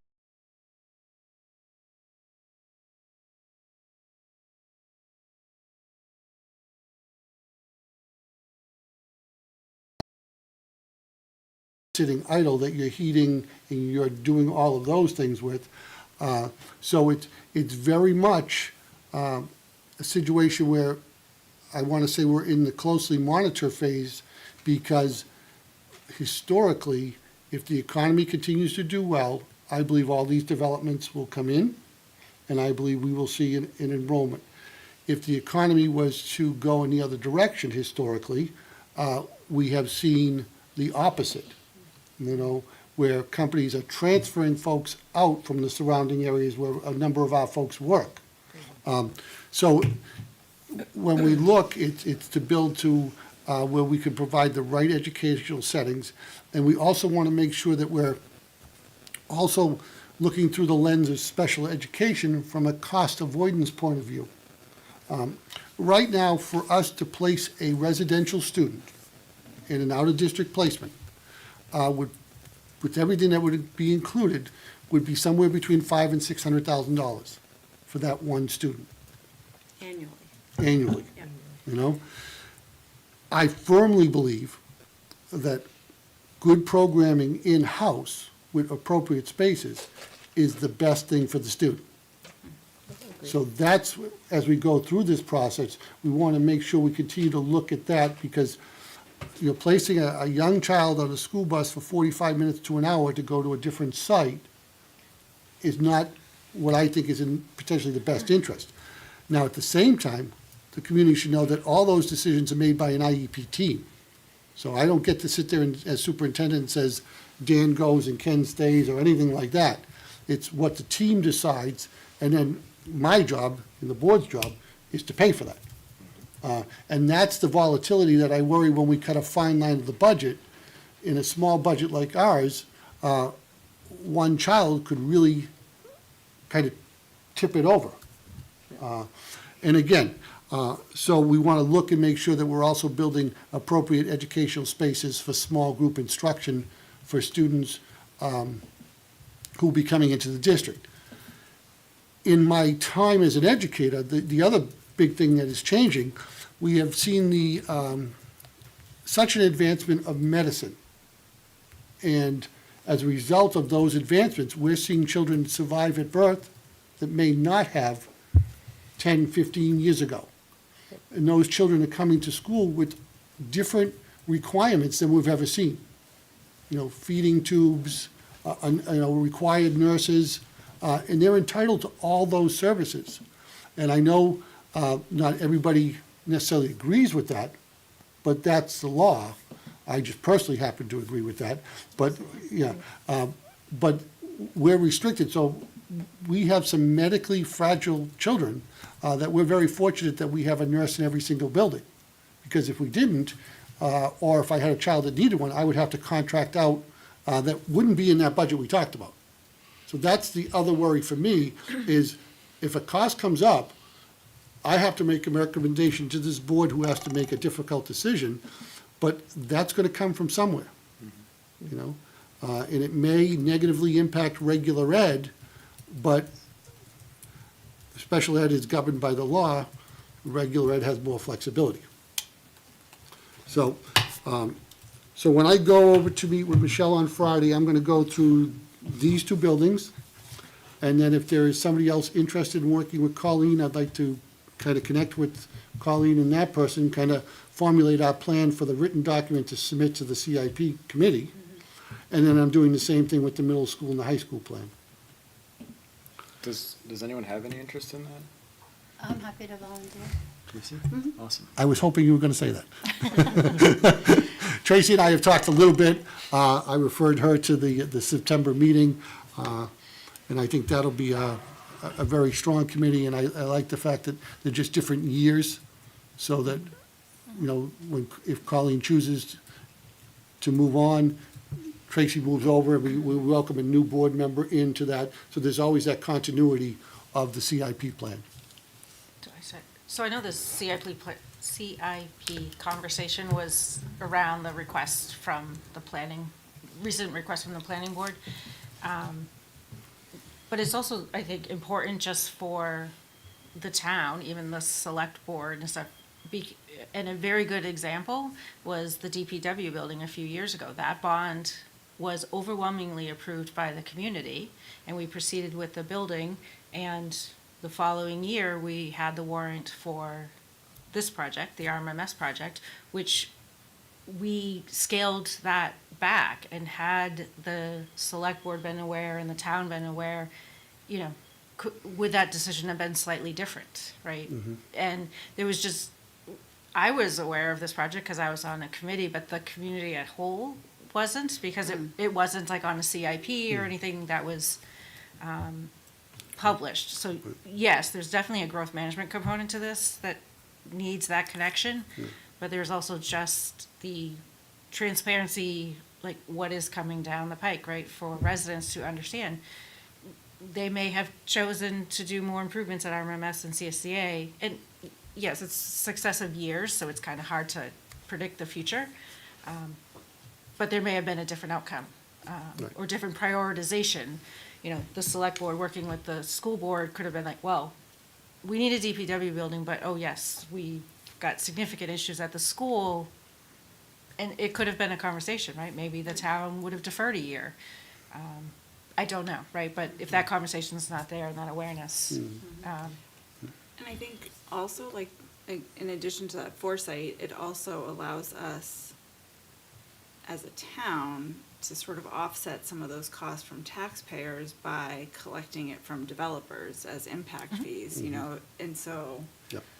I think that, to me, that sort of was my takeaway message from Michelle's presentation, was that, like, by us, you know, including these things when we looked at, you know, the projections for enrollment, you know, if we're planning ahead for that bubble, you know, then it allows us to potentially save taxpayers a significant amount of money by getting developers to. yeah, and with the growth Contribute. in the town, it's not just the schools, right? The Right. infrastructure of several departments of the Right. town is going to have Yep. to, Right. you know, increase with the growth. And it needs to be a whole holistic, you Yeah. know, plan that is presented to the, and I'm not saying it's not just us, right? It's the No. town, Yeah. it's all the departments, right? Really need to be looking Well, towards. And that's why the co-op needs to be included, because there's a piece of that that's Brookline, Yes. you know, and that, historically, you know, it's different from town to town. So I don't do the same things for the town of Hollis that are asked in Brookline. And there's nothing wrong, it's just as towns become towns, they manage them the way they manage them. And we'll adapt to that. But at the same time, I do also want to commend, you know, all the people at home that pay their tax bills and all that, because our buildings, when I compare them to other facilities across the state, are in good shape. And our townspeople have always supported our budgets when we've asked for something, like last year's teacher contract. So I know that we have needs coming up, but at the same time, it's our responsibility as the board to also come up with a backup plan in case the voters, for whatever reason, cannot afford to put forward that new bond. you know? And the co-op has a significant bond coming off in '25. You know, so that it has to be looked at through the lens of, I know there's a couple co-op things that need to be done, but at the same time, a piece of that bond is coming off that is owned by Brookline, for lack of a better way of saying it. You say So- coming off or coming up? Coming off. So I think it's about $600,000, and it was for the middle school renovation about 20 years ago. You know, but I think the meeting last month with the town, and these last couple of meetings on CIP, I think it's just gonna be eventually a significant improvement for us as a community. I really do. Because we now have liaisons to the select board, to the planning board, we're sharing minutes. So I think we're just trying to reduce that lack of communication and at the same time continue to increase transparency. Okay. We had a document that got sent out, the Brookline Facility Improvement Plan. Does that tie to this, or is that something that we should just shelve for now and talk about it another time? That is what we typically send out, that's our maintenance plan. But for the first time, let me just switch glasses. I know, because it's so small.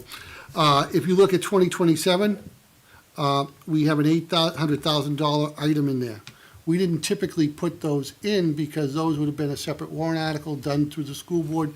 And again, when I came on, that's the way we functioned. And now what we're seeing is a new collaborative approach.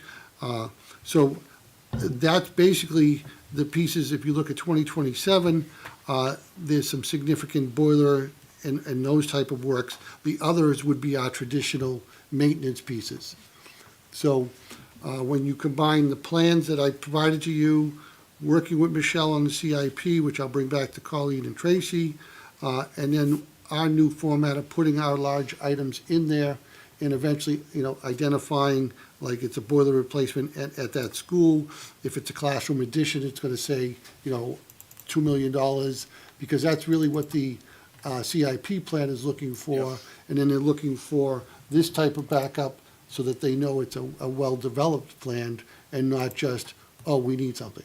Okay. Yep. So we'll Which- keep up to, yeah, Yeah, I was 'cause gonna say, Ken, the 2025 column is basically all the Right. items in the maintenance trust for this Right. year, right. plus the playground. Yep, absolutely. I just didn't see like classroom additions and stuff on it yet. So At the that's- very bottom, there's an asterisk that says not including growth.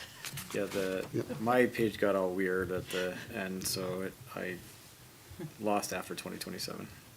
Okay. Thank you. Do you want to do anything to close your meeting? Because we're going to get into Oh. policy now, Oh, so. we don't- Unless you had anything you want to go over CIP on. I'm good. Motion to adjourn. Second. Thank you. Thank you both for coming out. Thank you. Great to see you. Happy holidays. Okay. All right, so buckle up. We've got some policy now. You sure you don't want to stay for this? Okay, there's 7 or 8 of them. First of all, we have to do the first deliberative item, Right. which is not policy. The first Sure one do. is requesting that January 23rd, 2024 becomes a non-school day for students and staff because of the presidential election. That has been approved by both the other districts. And I think in that spirit of cooperation, they're starting to have a greater understanding of what it means to have voting. And I think the high school is thankful to be closed on that day as well, because it's kind of a chaotic environment. Right. Yeah. They use the mini gym. This year, they're asking for the big gym just Oh. because they believe the crowd will be more significant. Yeah. Great. So this is a formality, and then we'll get the notice out to parents, and I think word is already spreading, because if you have a co-op child, you've already been told. All right, so I'm going to make a motion, and then we'll talk about this. I'll make a motion to amend the school calendar to reflect January 23rd, 2024 presidential primary as a day of no school for students or staff. I second that motion. I mean, that motion. Wanna just be like, sign me up for the Four Tops or whatever. There Like, you that's go. like an incredibly old song. Where did that come from? At least you knew what it was. I couldn't place it. I second that motion. All right. I have that any- song in my head. Oh, Lordy. Any further discussion on this? I just would encourage, I think everyone will vote in favor for it, based on our previous conversations. I just really want to express my gratitude to the Hollis District and the Co-op District for understanding and for not leaving us sort of lurching as a standalone High and district. dry. Yep. And I just think it's in the best interest of our students and their safety. And thank you, Andy, for working with the other districts to Yeah, help no them, problem. They were very kinda positive. see our Yep, dilemmas, Yep. and to everybody who heard all of our concerns to make this doable for our kids. And let's hope for not a lot of snow days. Yeah, well, Right. based on how we start in December, Yeah. I'm not sure snow's It's in. not gonna snow ever. Okay, any further, ready for vote? Ready? Okay, all in favor?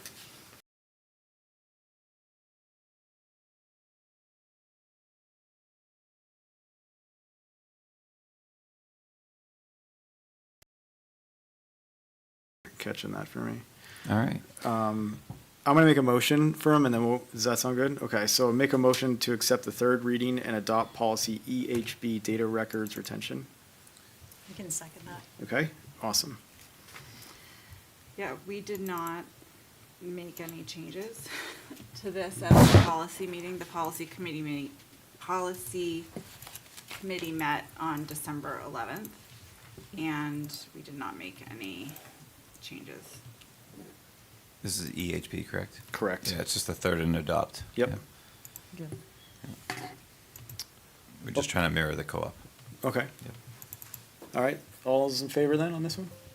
5-0, okay, so that's adopted. All right, our next one is, I will make a motion to accept the third reading and adopt policy IHBAA, special education determination of specific learning disability. I can second that. Thank you. So people recall, this is the one with the bullet points.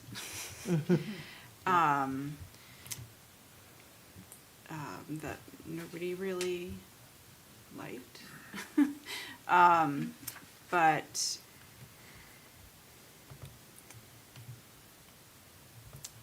it's sort of, I don't think we made any changes to it. No, we didn't. Yeah.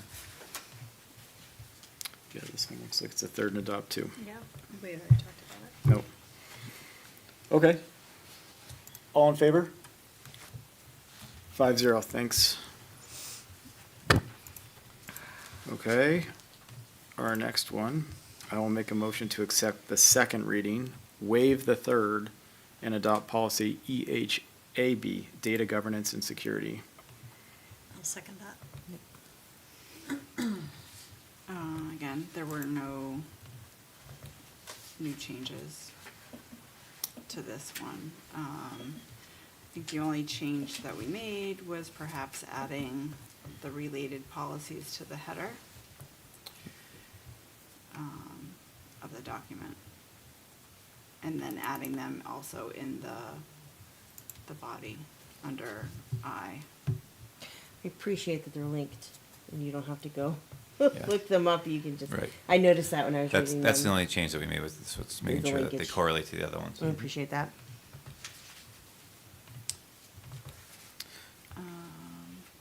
Can I make a motion to move the motion?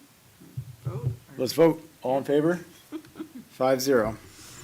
Okay, our next one, I'll make a motion to accept the second reading, waive the third, and adopt policy EBB, school safety program.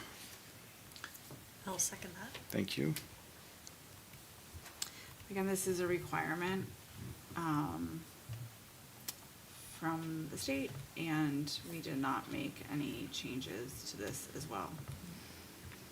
I think that, I can't remember if this was in bold before, but just that last paragraph, whenever the superintendent delegates tasks to the above to other district personnel, the delegation should be recorded. So I think that was just bolded for emphasis.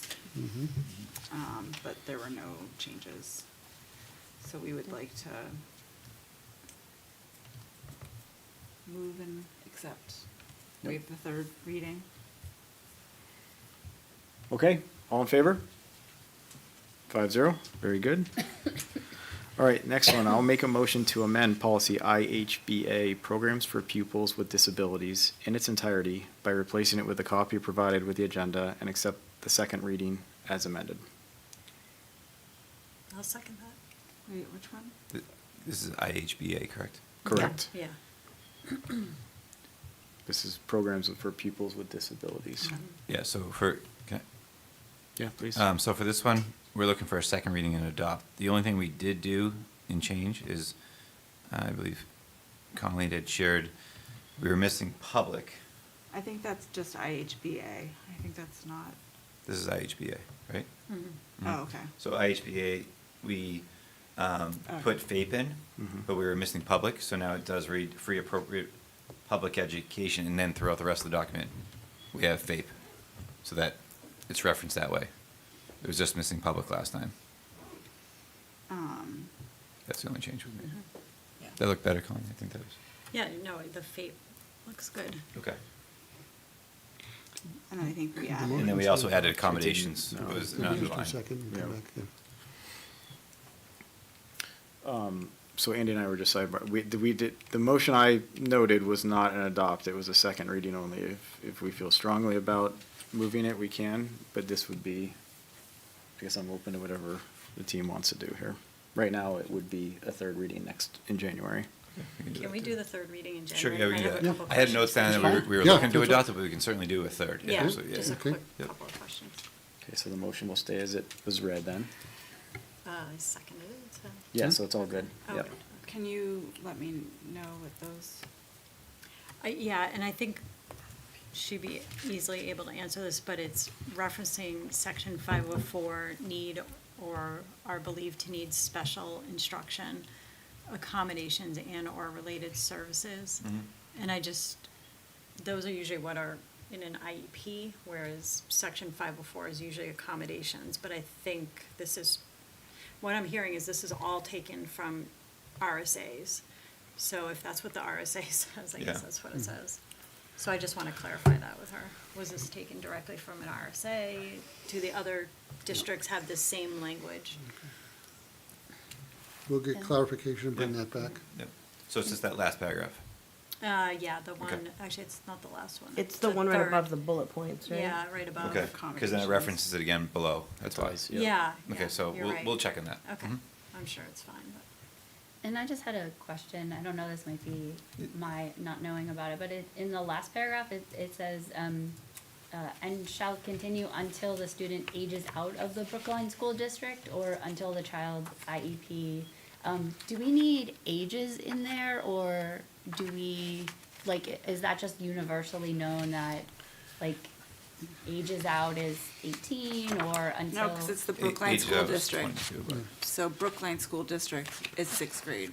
Right. Oh, got Yeah. it, sorry. And then it's 22. Yeah. It's the day before their 22nd birthday. There you go. They've changed the date, so.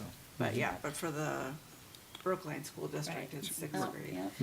But I think that's a good point, because I think we did change. We did talk about that, so- We changed the language in one of the other. We did, I remember that. Policies. Yeah, Yeah. we did clarify that, because So, thank you, I'm gonna go back to see which, IHBAA, I think that's the one. maybe, yeah. I keep forgetting we're not the whole thing. Thank goodness. Maybe one day. Okay, any other comments? Are we ready to vote on this one and then we'll talk in January again?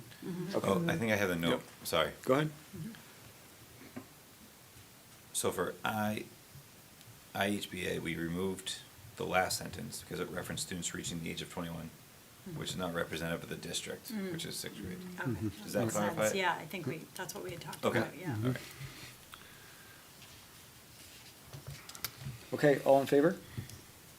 5-0, thanks. All right, so we're on to ACN. I'll make a motion to accept the first reading of policy ACN, nursing mothers. So this is a brand new policy for Brookline? Oh, I second it, Thank you. sorry. Oh, sorry. This is a brand new policy for Brookline. We changed it, from, the template, sort of Claire, like, has, like, nursing teachers, nursing administrators, nursing students, and we just changed the language throughout to nursing mothers.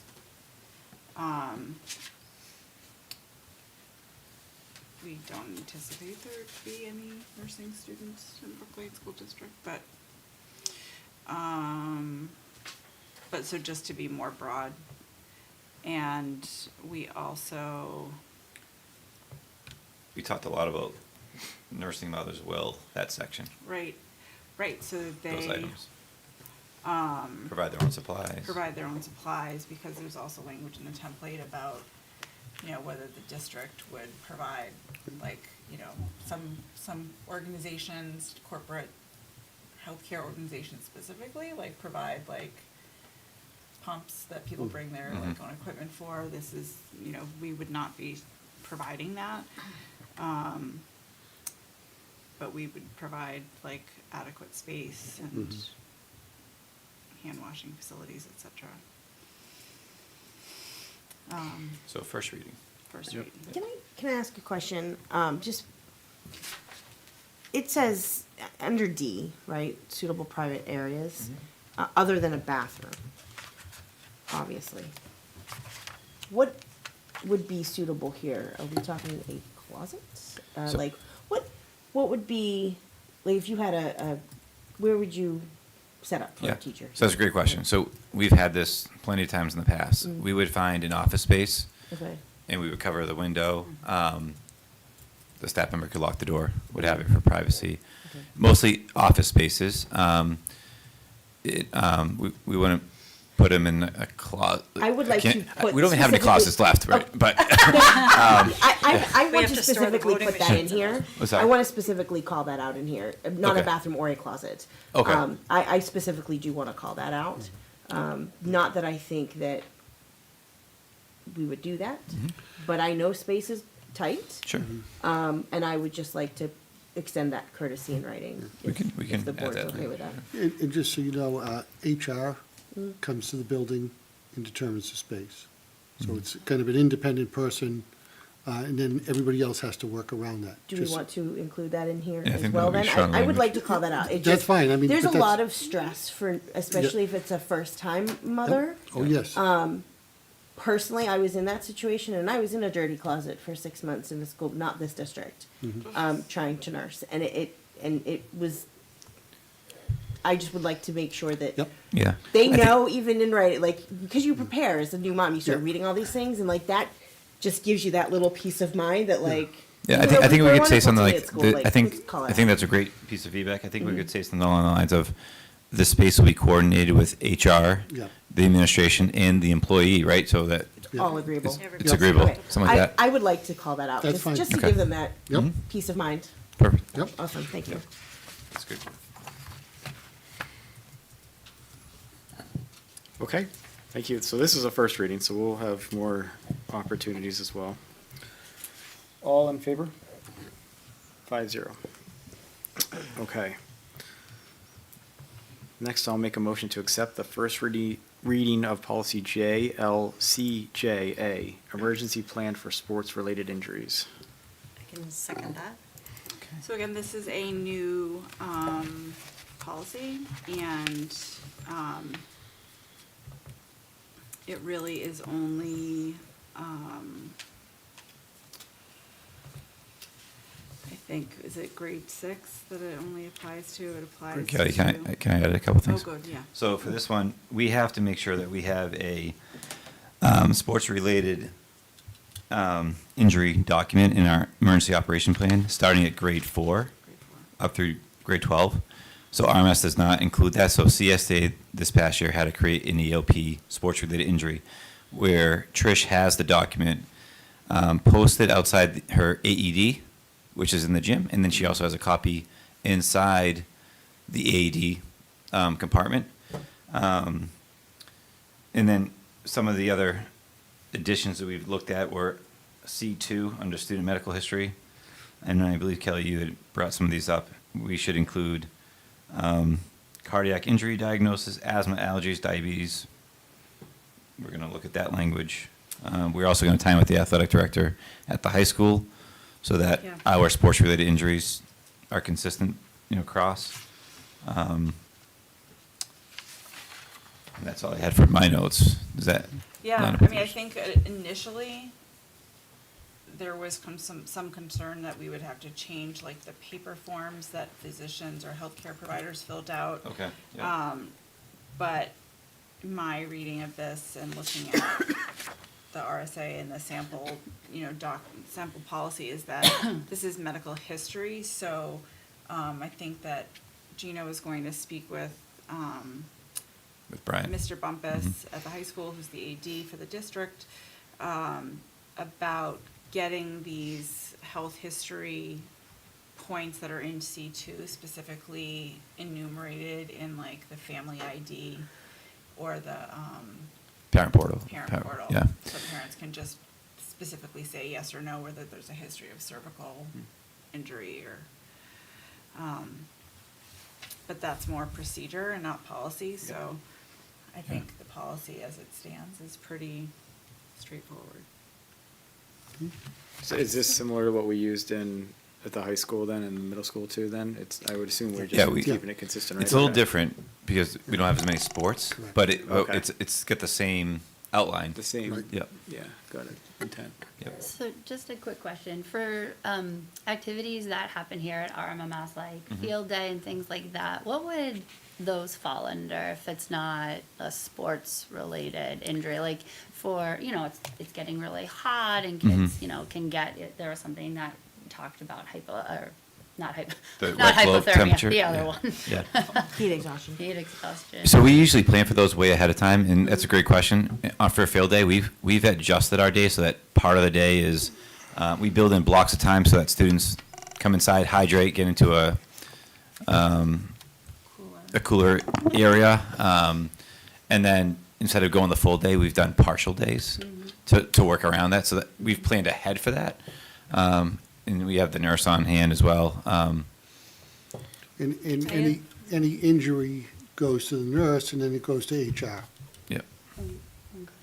So As it's, far as For a definition though, student? which I think is what you're asking, it does say from sports, or I wonder if this would fall other school-sponsored athletic activities. That's what this is. So does for. that fall? Is No, it now it's field day is not a sports So related. Tracy's field day is asking an whether that would be- academic day It's that we like a- choose to. Yeah, Yeah. this is for So- outside of school hours, like, Right. well, outside of the school day, because you Yeah. have practice after school, the games.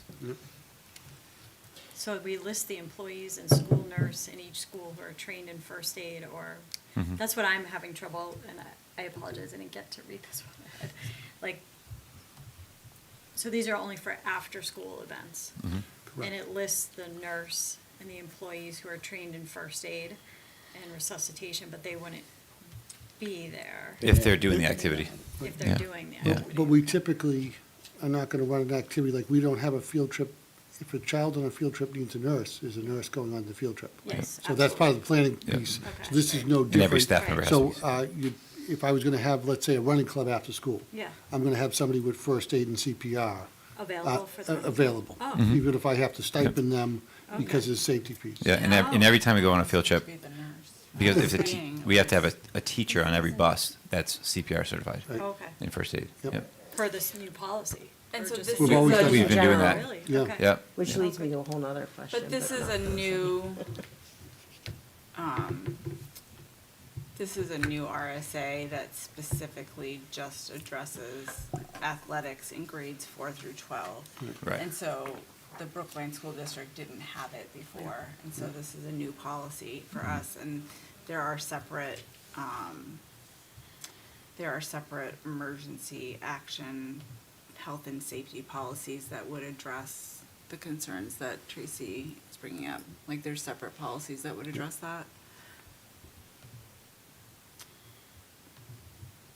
I really like the automated external defibrillators, those are important, and somebody that knows how to use them, because Mhm. that occasionally Yeah. becomes an issue. Can I ask a slightly related, not related question? Yeah. Oh, sorry. How many of our staff are CPR and first aid trained in both schools? I can Do get you that know? to you next time, get you an idea. And Yeah. depending on that number, have we ever explored working with our local first responders to get all of our staff trained if they wish to be so trained? We have trainers as part of our staff. In our district. yeah. Like Brian Bumpus, our athletic director, some of our nurses are all trained, and we run courses regularly throughout the year. We do, Yeah. okay. I just want to Yeah. make sure that that is something that's readily available. They have Yeah. an for teachers. online, they have an online Doing it. video portion, then there's a hands-on application. Yeah. Fabulous, and and so when they're up for recert, Yes, however many years. exactly. Yeah, they we can track choose. that, and it goes part of their professional development for recertification hours. Same with AED. AED, not as extensive. It's usually part. That's part of the training. It's part of. Yeah. It's in the CPR training. That's training. part- one of the now, okay, 'cause modules. it wasn't a long time ago, so. No, no, Right. it's It's part part of of the the, one- it's it's one of part the of modules. BLS, Yeah, yeah. but it's, Okay, cool, thank you, that was just for my knowledge. Appreciate it. Okay, should we vote? All right, all, Please. go ahead, what? I said please. Okay, all in favor? 5-0. All right, do we need a non-public this evening? we don't, but before we go to non-public, before we Yep. make the next motion, I just wanted to publicly thank the policy committee. We have done yeoman's work since probably last spring, and it really is greatly appreciated. So I know you. that Kelly has spearheaded that, working with the administration. But if you look, I mean, it's probably, I don't know how many, but I it's. don't know. it's- It's a but lot. I'm- 8 to 10 of every meeting. Yeah, so no, it's a it's- lot. I mean, That's a lot. I think Yeah. that, yeah, I thank you. I think it's been good work, and Dan and Trish and Gina have been, great to work with. And Emmy has been very helpful in getting us organized, and it's the only reason why I'm efficient with board docs. But I think it helps to, again, for transparency, for everyone to know where we're starting from and to have Yep. some consistency. Yep, so greatly appreciated. And then just also, happy holidays for everybody. I know, Kelly, you just finished your holidays, so, but all of us that are going into winter break, have a safe and relaxing time with your families. And thank you. See y'all next year. Thank you. So we'll make Oh, a yeah, motion to motion to- adjourn, Second. seconded, and we are adjourned at 8:18. Oh, yeah, I guess we have to vote on that one. All in favor? Fi- Yeah, okay. Please. We're out at Oh, 8:18. man.